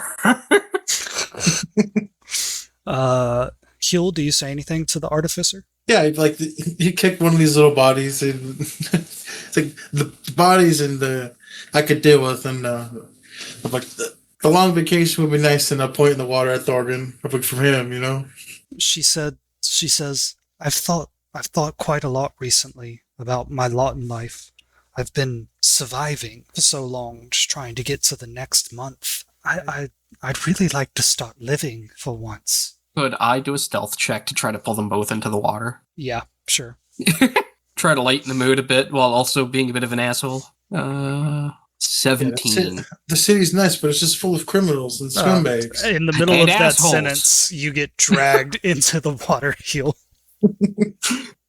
I'm like, oh no, the rat! I'm like, hold it as I'm getting pulled in. You said you tried to pull the artificer in too? I pull both in, yeah. Okay. You pull her in right on top of all the dead bodies. And she goes... If she can't swim, I will attempt to help her up. I don't want to kill her yet. You notice, Huel, you notice that she tries to like swim and doggy paddle upwards, but she is sinking because she is heavy. A lot of her body is made out of bronze. He's like floating in the water, and he's like looking left, looking right, and like the momentum of that's making him spin. So he's like kind of on the side now. So he's like seeing her sink to the right. You know what I mean? So he's gonna cast. If this will help, Featherfall to make her a bit lighter. You know, I know it's like in the air kind of thing, you know, but it's like in the water. I think that will work enough for her to get up to the surface and kind of doggy paddle. And she says, Thorgrin, you mutt. What? I can't swim, Thorgrin. I'm too heavy. You can't. And then she notices that she's floating a little bit, and she's like splashes in the water. And then Huel, she splashes some ice cold water in your face and laughs. He takes a second. I was He's going to help her back. swim to, like, the ledge. It doesn't seem like she needs it with that featherfall active. Well, I was going to say, but now... She was rude to me. She can doggy paddle all the way back. Huel, she like playfully splashes you. What do you do? Yeah, he would splash her back. She goes, I'm going to push a dead body God. between them. I've never been swimming before. And then you push a dead body between them and the mood dampens immediately. She says, It's easier when God damn it. there's nothing in the way. Let's get up out of here and then go climb out. all right. So I'll climb y'all out. all together pull all the bodies out. She takes a look at them and she says, this fanboy body, we can't pin that. Well, we could try. She says, okay, I am going to load all of these bodies onto Beaksley. You two, He can hold them all. he can carry 2 on his back, 1 in his beak, and the rest in his claws. How many bodies were taken? 1, 2, 3, 4, 5, 6, 7. Okay. We could probably get more if you need more evidence. She looks at you kind of like concerned. How? Yes. Oh, we can explain. interrogate Schemo. Wait, but you just found bodies. You have the right to detain him. She says, I can try to pin this on all the Doom Raiders in court, but so we'll see what happens at the prison. Look, right now I need you two to find Sad Boy McGee and force him to testify against the Doom Raiders. That he killed someone for them, that he dealt Silkroot for them, that he saw them commit some kind of crime. I'm sure none of that is even a lie. Find him and make him testify. I'm gonna side eye Huel. Yeah, she says make him. All right. So she whistles up in the air, and Beaksley comes down. She whistles for another Griffin cavalry rider to join her. They load all the bodies up onto the Griffins, and they make their way back to Blackstaff Tower, where they're going to fake a coroner's report that prove that this was all the Doom Raiders doing. Huel, Thorgrim, do you say anything to her before she leaves? It was 100% them. Yep, the bodies were there. I can get you more witnesses. Great. He'll soon look confused at everything, seeing all the bodies. And yeah, like we'll see you around, Annabeth. She says, I'll see you later, Huel. And think about where you want to go first. You've seen more of the world than me, so you'll have to show me around. And then she flies off with all those dead bodies. Damn, why are you so glum, bud? I'm gonna slap you up the back. Yeah. And now it's just Thorgrim and Huel on the icy docks of Waterdeep. Hear like the slap on his back, like when it's wet. And he's like, just thinking of a change of pace, seeing all those bodies. And he's gonna hold the rat and say, I don't think we can kill this lady. Well, it's not a lady right now. I don't think we can kill this rat, Thorgrim. Okay, let the rat go in the dock district and just keep the spell up till either it runs out or we walk far enough away. Good wait. Or throw the rat at the wall, pop up, I'll cast it again really quick. That's kind of messed up, so maybe we wait the 5 minutes. Hold up, why are you throwing the rat against the wall? Yeah, what are you doing? Oh, if I throw the rat against the wall, it'll pop out of the... She'll pop out of the We just leave the rat here, like put the bag down.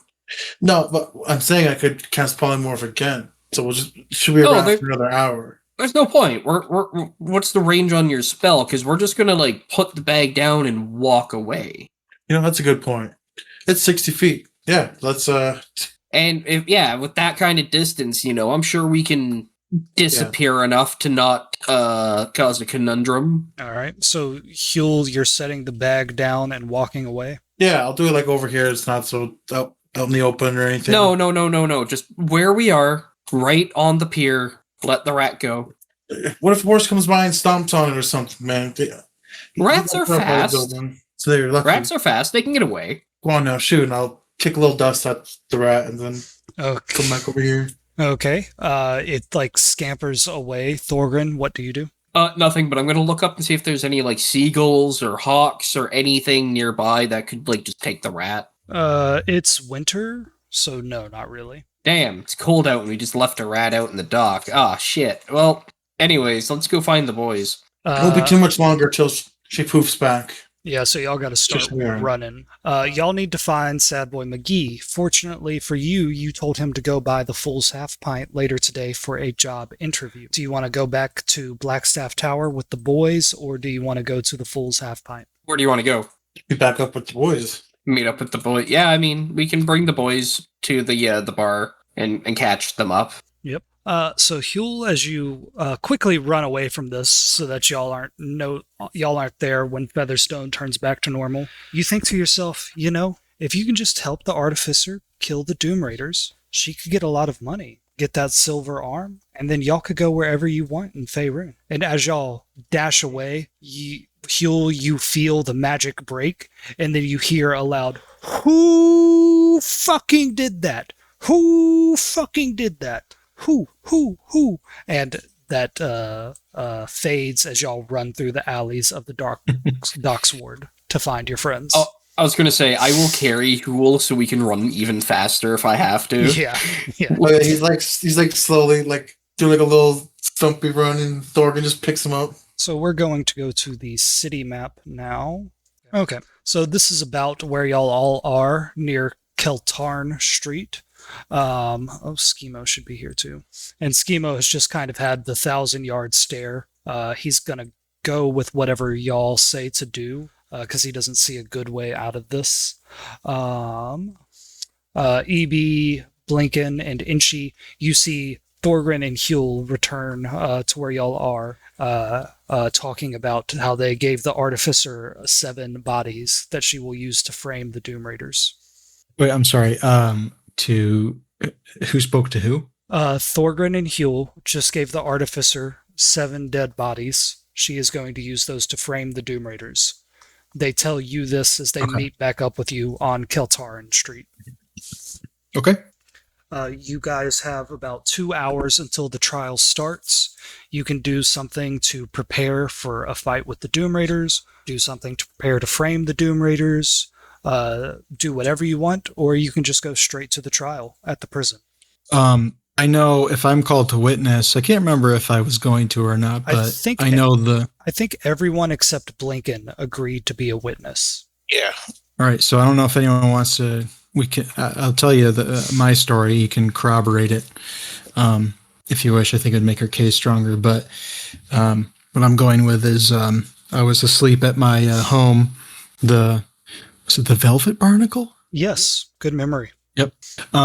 And I was awoken to some loud splashing noises, and I heard some loud splashes, and I saw at least 3 body-sized lumps being dumped into the river by people who looked like the Doom Raiders. So, if any of you want to corroborate that, that's what I'm going with. Sounds good to me. All right. And the where the bodies were just located, that was right near there, right? I know it was the same map, but I just wanted to know, like, canonically in Waterdeep, that it was the same. I think location. I dropped them right beside your boat. That's what it looked like. That way it's like, yeah, you had like a window seat view. Yes, Yep. that was your boat, Sam. Yep. Okay. It's kind of like how, like, an hour ago, there were some what looked like rowdy teenagers out there with some loud vehicle. I was going to go yell at them like an old man. I'm kidding. I would never do that. I fear altercation with the youth. Damn youngins were doing drugs outside your property. They were doing drugs, and they wouldn't give. Wouldn't me get off my lawn. They wouldn't get off my 2x3 lawn. Nice. They All right, wouldn't get but off yeah, my that's pier. Did you get off my barnacle? I'm okay. So that's pretty much the only thing that I wanted to be on the same page with everyone for. I'm ready to go to trial, but if anyone else has some other valuable strategies that we could go over before we get into it. Thorgrim We and could Huel, get what are another- y'all going to testify about? I was going to say we could get another witness. Oh yeah. Just got to go back to the bar. Are they reliable? I mean, Who are you talking about? Sad Boy. That's Boy Boy McGee. Oh, Yeah. Schemo? No, No, one of the followers. Sam, Yeah. you have not met Followers? Sad Boy Fuck McGee. no. Yeah, you haven't met him. He is. Well, if he's a follower of the Doom Raiders, I say absolutely not. That'd he's. be bad news. Let me explain to you real quick. Sam, you arrive in that little vision in your head whenever you need backstory filled in. It looks like a theater. There's a stage in front of you. You're sitting in one of the Okay. seats, and appearing next to you is a man in a black 10-gallon hat wearing black clothes. And he says, "Now, Sad Boy McGee's been here since pretty much the very beginning. See, the fellas needed some goons to help them for this heist on a museum, so they went down to the Xanathar Guild, got themselves 3 fresh initiates to use. One was Angry Boy McGee, one was Neutral Boy McGee, and the other one was Sad Boy McGee." Nice. Just a second. Don't ask us to tell you which one's which. We kind of just go by which one's frowning, smiling, and Well, in the course of that heist and fighting over the money afterwards, Neutral and Angry Boy McGee both died in the goddamn sewers. Sad Boy McGee is the only one that survived, and he pops up every now and then. He gets himself in all kinds of trouble trying to find himself a steady job. One of the jobs he had was working as security for the Doom Raiders bar. During the course of that, the Doom Raiders tried to frame him for their silk root dealing and for the plot to murder the artificer at the moon dance about a month back. Seems that no matter what happens, Sad Boy McGee, and he motions at the stage where just the saddest looking, like, goth 19-year-old is standing, says, no matter what he does, that boy just can't catch a break. All right. All right. Let's go back to Troll Skull Manor. Good question. Who Yeah, if you guys seem confident in him, then sure. who was the guy with the cowboy hat again? Galanis? Galanis, yep. he was our original Alanis employer. Morissette? Galanis, his last name's Morissette. He's gonna say, "This is pretty messed up. We could say the Doom Raiders killed Galanis." I don't think there's anything left of him down in Mhm. the Underdark. That's true. Because, like, I dumped his body off in front of, like, what, Umber Hulks that were feasting? I don't think there's going to be much left. It was bugbears. Yeah, So people knew who Golanus was, Not really. He kind of not really. kept to himself. He was a mystery thief. He was a shadow broker. Yeah, Durnan is really the only one who knew him, and even that was just as a paying customer. Durnan, the bartender at the Yawning Portal. Oh, what the fuck happened? Gotcha. Oh no! All the tokens started disappearing. Oh no! Oh, Did my internet go out? No, I wouldn't be able to hear y'all. You're still here. All right, I got to completely relaunch the game. Okay, there we go. Okay, so y'all walk up to the Fool's Half Pint. It is about 3 p.m. Y'all, yesterday technically opened up this bar, and you had employees. Would you have told them to come by and open up the tavern for business? I mean, I would think so. All right, so you can see that there is smoke coming out from where the newly renovated kitchen is. The door is open. There's a woman standing outside, one of these halflings that you hired with bright, bushy red hair. And she says, "Oi, bosses, we already got a few customers." Excellent. And I don't know if I would describe, Sad Boy McGee, just in case, they don't know who Sad Boy McGee is. Is like, have you seen that guy? Oh, the one with the really sad face? Yeah, he's sitting Yeah. inside. He said he was here for a job interview. Right. Okay. And I look at the others. We should probably talk to him, huh? All right. So let's get on in there. So y'all walk on into your bar, and sure enough, there are a few customers here. There's Volothromp Gedard sitting at the bar, scribbling away in his book. There's a bandit from the Xanathar Thieves Guild here, who has already had 2 drinks, even though your bar just opened. And sitting over here at a table is Sad Boy McGee, and he's talking to this other halfling bartender that y'all have. He's like, "Yeah, I kind of need a job. I was security for a bit, and then I worked for the Assassin's Guild for a bit, and nothing just seems to work out for me, She goes, "Right," and she tries to leave, and he goes, "And before that, and he's just not letting her get away as he talks to her. What do y'all do?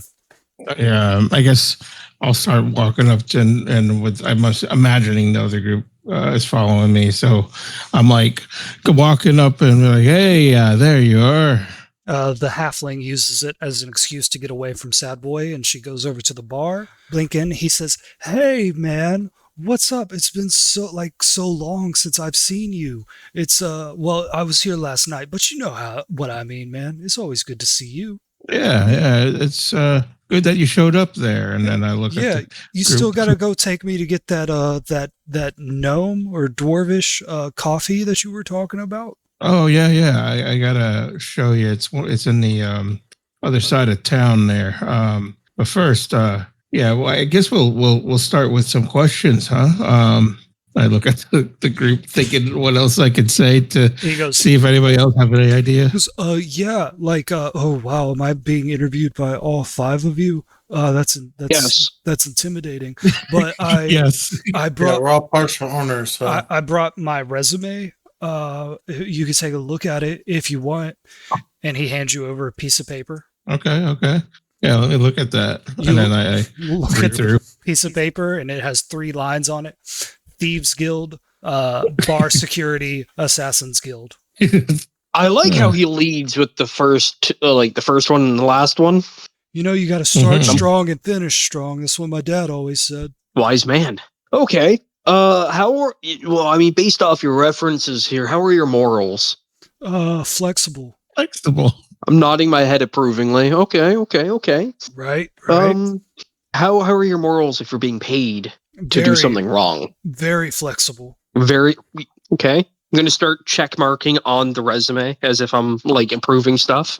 Okay. He goes, "Yeah, you're not going to be able to call any of them or talk to any of them for references. It's okay. Inchi here is a member of the Thieves Guild. He can vouch for you. Yeah, you killed and or arrested She most wins. of my former employers." We do that. It's okay. So, what are your thoughts on the Doom Raiders? He goes, "Oh man, their music is still so good, but after they tried to like set me up for silk root dealing and trying to kill that pretty cop lady, I try to stay away from them, man. Hey, there's a lot of fan events going on today, but I'm staying out of it, just like you told me to, Blinken. I know. I'm gonna- Yeah, good idea. And I'm gonna he said- pull the boys over. He points at the piece of paper, Thorgren, and he says, I'm good at following orders. You should write that down. Oh yeah, I'll write that down. All right, good. Yeah. I'm gonna put a check mark by it. I'm gonna huddle all the guys together and be like, listen, what if we pay him like 25 gold to rat on the Doom Raiders? See if we can get them light. Hey, who, sorry? Sorry? Sad Boy McGee. Yeah. Do you think he would do that if we paid him? I mean, we can offer him 25 gold and a temporary testing period as a employee at the bar. Sure. Yeah, let's see what he says about the trial. Well, I mean, he's really after a job, right? So if we could just bait that in front of him too, and 25 gold's nothing. Oh, okay. Wait, well, for us, but for him, right? Yeah. Yeah, Right. Okay. I'm being generous. Do y'all have 25 gold? I do. I had like 425 last I checked. Yeah, I've got around Oh, like yeah. 300 You have so much in that goddamn ballpark. gold. Okay. Yeah, you Which is flooded like us with 250. riches. I have. Yeah, I have. We're pretty wealthy. Why are we even Right. worrying about this dragon heist? We're pretty set. I mean, Only one gold because piece Hey. is like Hey, $500. hey, Sam. That's the theme of the What? campaign. Yeah, but why are we? well, just- we, just I take want the whole- Thorgren wants to just be richer. He doesn't That's care what says about the my rest. character. Yeah. It's never enough. It's the American dream. I need it all now. I need more. Yeah, that wicked feeling. What? What are you talking about? That's American. It's good. It's perfectly good and awesome. It's awesome. Look, we're gonna use our money to fund our gang so we can buy a bigger gang, and then roll the profits into that to fund a bigger gang. Yeah. Now you're Avi, talking. Avi, the used car salesman, comes in and goes, "Yeah, see, now you get it. Yeah, do that shit." Go away, you oversized imp. Okay. Yeah, he doesn't really do that. Okay, so someone needs to actually tell Sad Yeah. Boy McGee what y'all expect of him. I'm just looking for a confirmation, and I'll offer Sad Boy that deal. Yeah, I'm good with it. I say let's do it. Blinken, Okay. you, Yeah, I mean, I'm okay with it. Yeah, sounds good. Elzerna. She says, I'm just morally confused right now, so whatever you guys say, that's the right thing to do." And Schemo, We're trying to avoid killing people at the moment. How does "Hey, that sound? that's very good." And Schemo says, "Yeah, all right, yep, good, good boy. That's what I am." Okay, perfect. now."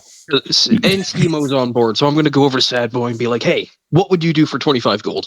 He like looks you up and down and says, "Oh, come on, man. I don't want to do that." I'm going to put an X on the paper. All right, fine. Okay, how would you feel about lying for the 25 gold instead?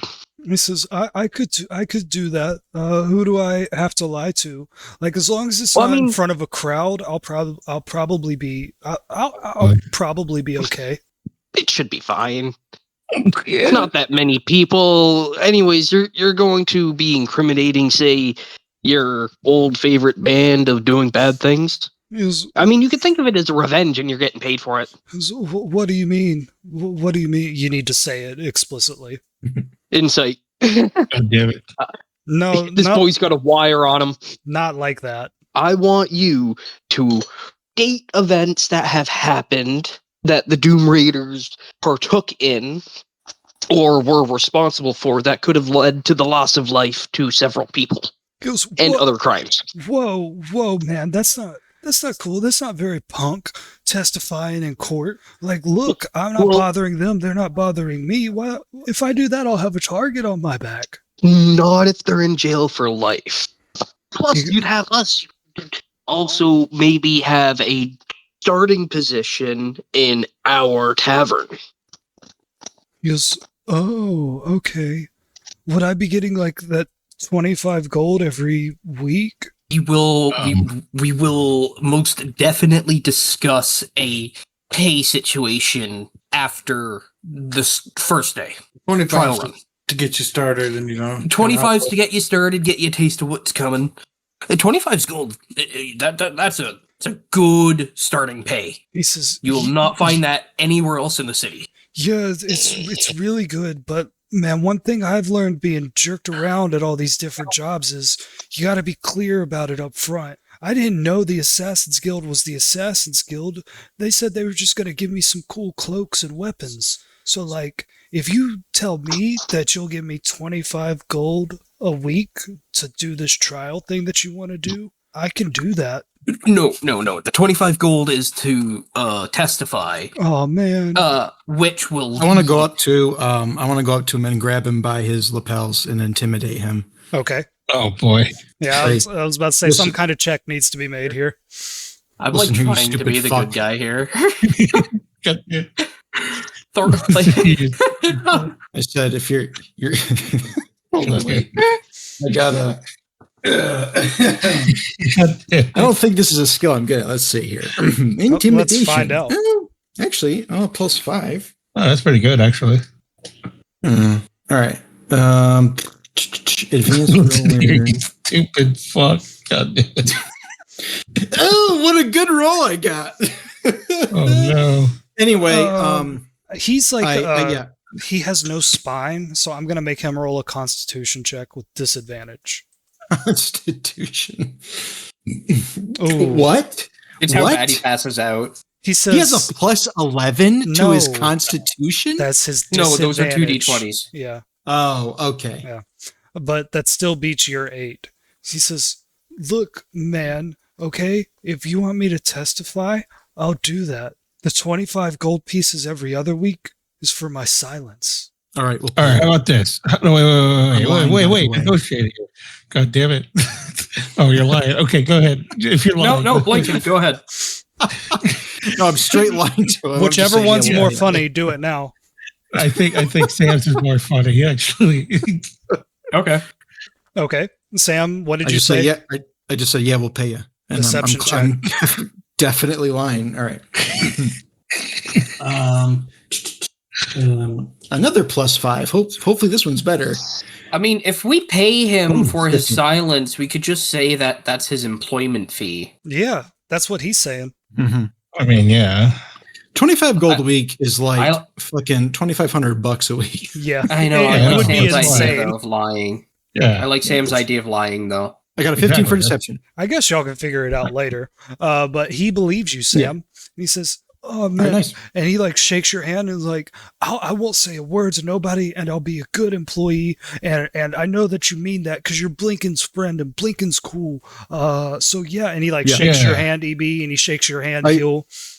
I shake his hand. I give him a quick pat. And I say, "Sorry about roughing you up." And then He It's only business. he tries to stand upright, but he doesn't seem to know that he should make his neck and shoulders upright too. his scoliosis, And he says, his sad boy scoliosis Yeah, will allow him to. Yeah. And he says, "Hey man," he tries to be confident. He's like, "Hey man, that's just business. I get it." And he shakes Inshi's hand, and he shakes Thorgrim's hand, and he shakes Blinken's hand. Yeah. And he goes, "All right, so like, when does this trial happen? Like next week or like next month?" 20 minutes. He's 20 like, minutes. Oh man. Okay. Y'all have your witness now. And Schemo says, walks up to you guys, and Sad Boy goes, "That's Schemo Weird Bottle." And Schemo says, "Shut up." Yeah, no, he's the exception. You don't shit all over him. Schemo says, "Guys, I think this is," he motioned y'all up this way. "I think this is all gonna end in a big fight. It's the way it normally goes. And it seems for once my friends have thought ahead. So we need to go into this fight with everything we got." And he holds out this multicolored bag by his side. And he says, "You know, in our years of adventuring, we've come across a lot of weapons and armor and magic rings and stuff like that. You guys can have it if you want. Magic rings? You aren't evil. You don't deserve to die. So yeah, take your pick." And he holds open a bag of holding that has most of the weapons that him and his group of adventuring family have gotten over the years. And I will allow each of you to upgrade one of your weapons to a magical weapon. Blinken, this is how we're going to give you that special fire ability. You can pick from a variety of Zaraj's old bows or crossbows. Thorgrin, you have your pick of like a couple of swords or war hammers and stuff, also from Zaraj. Huel, what do you use as your weapon most of the time? He's still carrying around the broken loot. Oh no, we still haven't fixed that. Yeah, he has He uses like a flute. Yeah. Yeah. Yeah, there's definitely some instruments in here. If you want to change your weapon, or Huel, if you want to change your instrument, like whatever you kind of want within reason, I'm going to say is in this bag. Inchi, you can pick you already have a pretty good dagger, but you can get like a second good dagger. EB, you as well. This will be, I was going to like find a bunch of legendary weapons, but I don't want to give y'all legendary weapons, you know? Well, you don't want to give us a +3 Vorpal blade. Yeah, exactly. But I will let you pick like a weapon that always does ice damage. So like you would add 1d6 of ice damage or 1d6 of fire I take damage. Black Razor. Yeah. Oh, yeah, that's just in here. Yeah. It like undulates and like it's fleshy and it looks at you and it speaks to you. Yeah. You're not worthy. And it goes back into the bag. Yeah. So those of you that don't have magic weapons can get a magic weapon now if you want. Okay. What if we had magic weapons? Yeah, you have those infernal knives, but that's the only magic weapon you have, and I believe those are just 1d4 or 1d6 of damage. D4. Yeah. So like if you wanted yeah. like That's a fine. warhammer that does radiant damage or something like that, this would be the time to get it. And I'm kind of giving y'all some freedom to design your own weapon here. Are we cool just to like grab other magic items of X rarity? I was supposed to do research on actual magic items in the 5 ebooks. You know what? I'll post a big list later and I'll say that everybody can pick one. How about that? Okay. Whatever works best for everyone. I just am not too sure what I want, and I know I don't want a weapon. I'll take a magic dagger. I guess what's available for that? Just be like a +1/+1 or something. Yeah, just a second. Let me... A +1 dagger of throat slit. +1 dagger of shanking. For every 1 point of damage you roll, roll another d4. Repeat as necessary. Thorgrin, if you look at the D&D chat, you can pick anything from that list up to a very rare rarity. Oh my. You can pick one. EB, you said you wanted to grab a dagger? Yeah.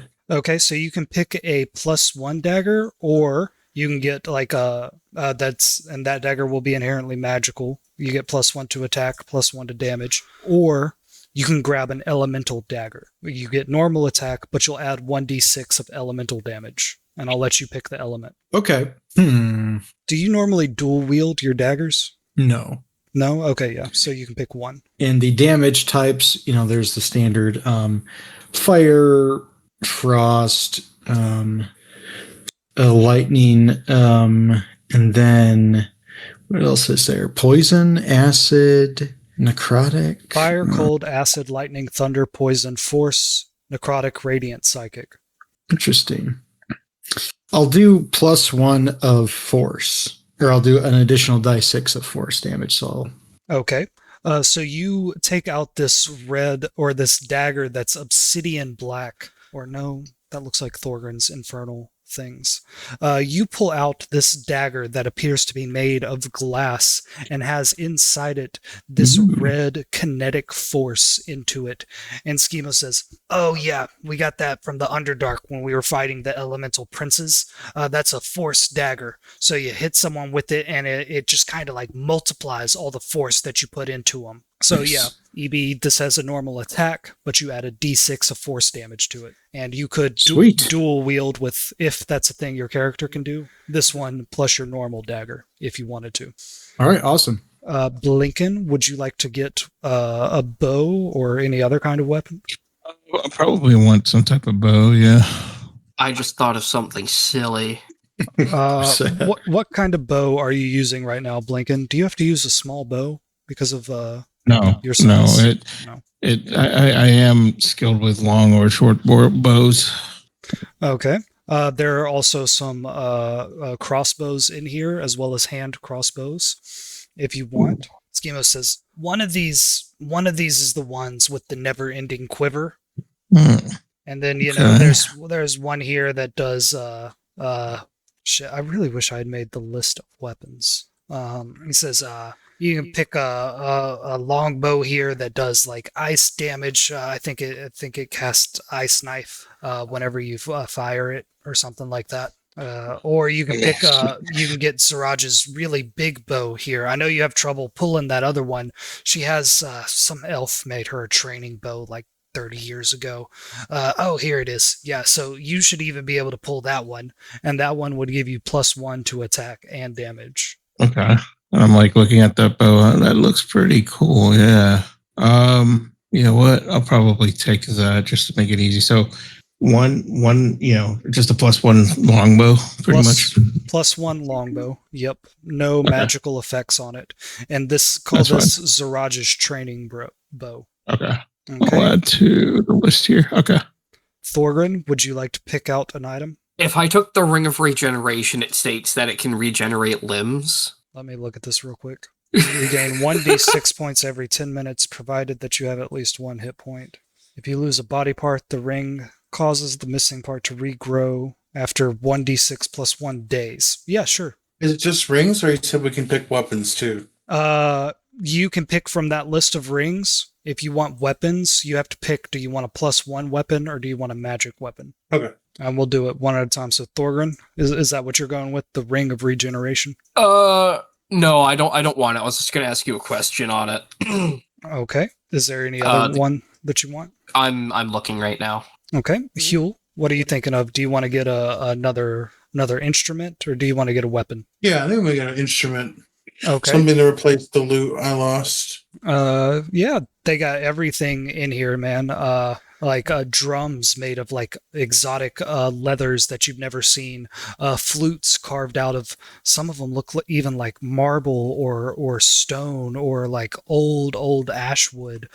They got lutes in here that are strung clearly by elves. It's so elegant, and the string feels so soft against your fingers. What kind of instrument are you feeling like? He definitely wants a loot of some sort. Okay. He says, man, I wish I could find Davil's old loot. It had like an axe blade on one side of the body of it.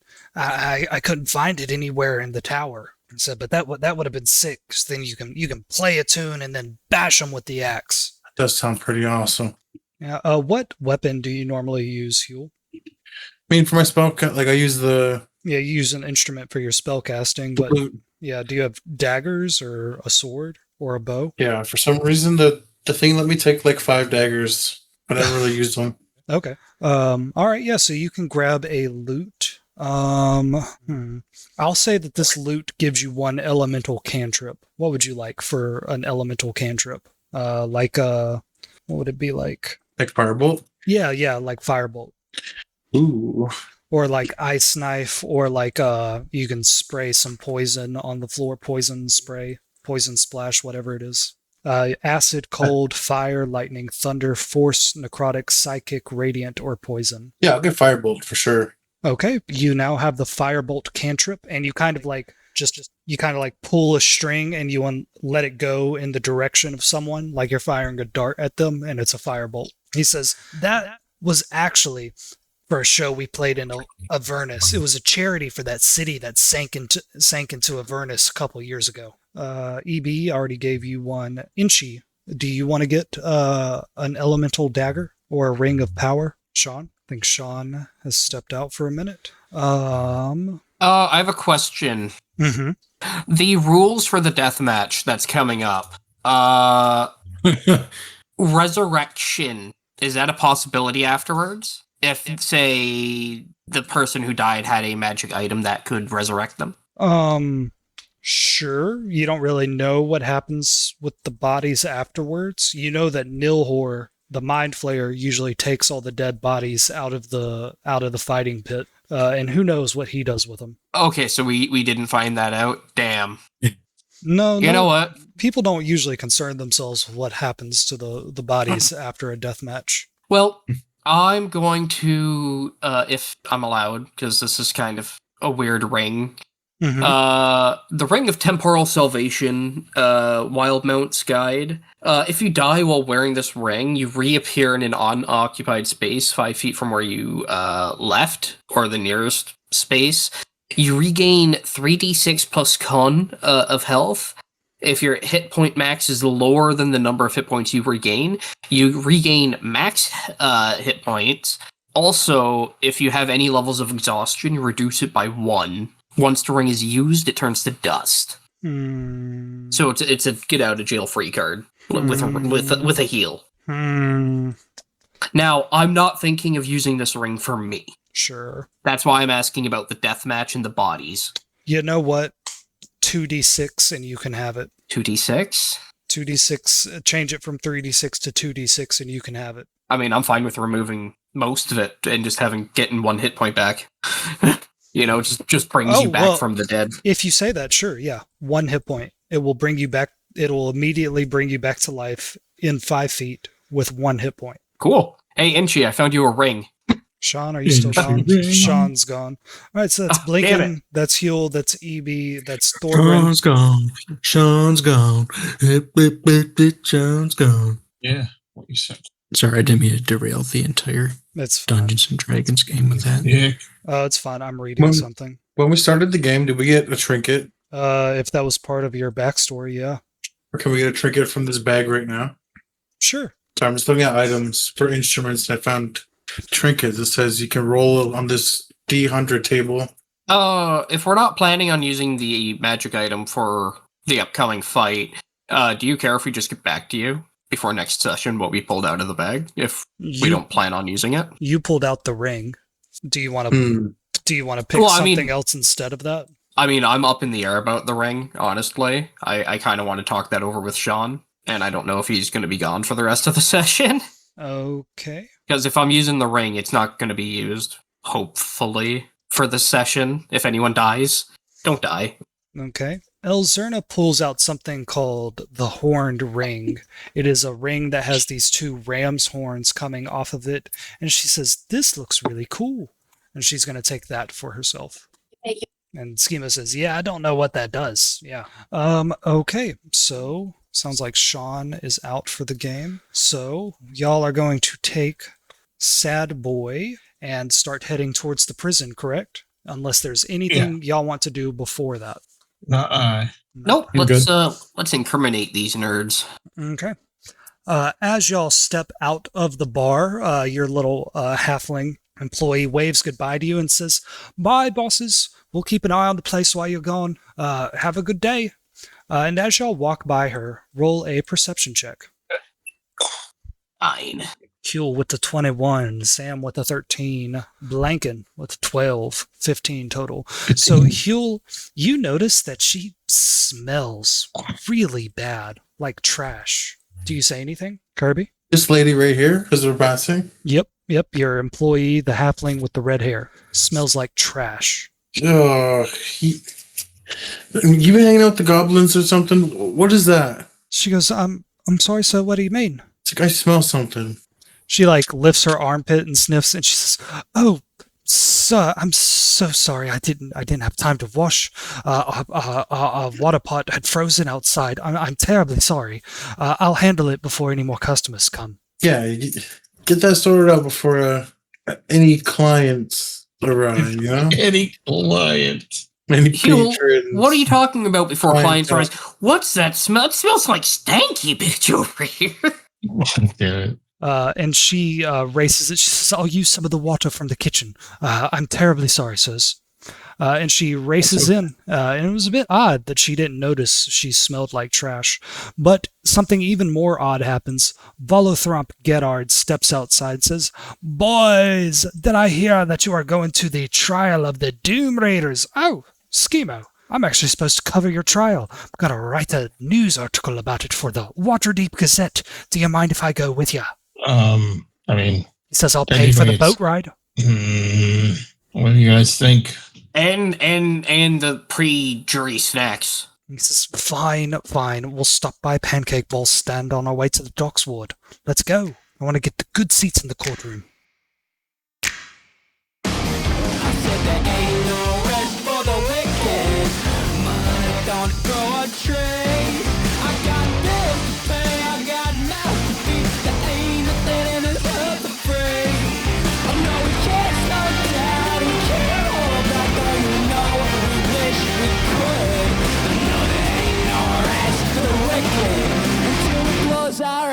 But good. The intro music is Ain't No Rest for the Wicked by Connie Jash, and the video is Waterdeep Dragon Heist by Smite or Flight.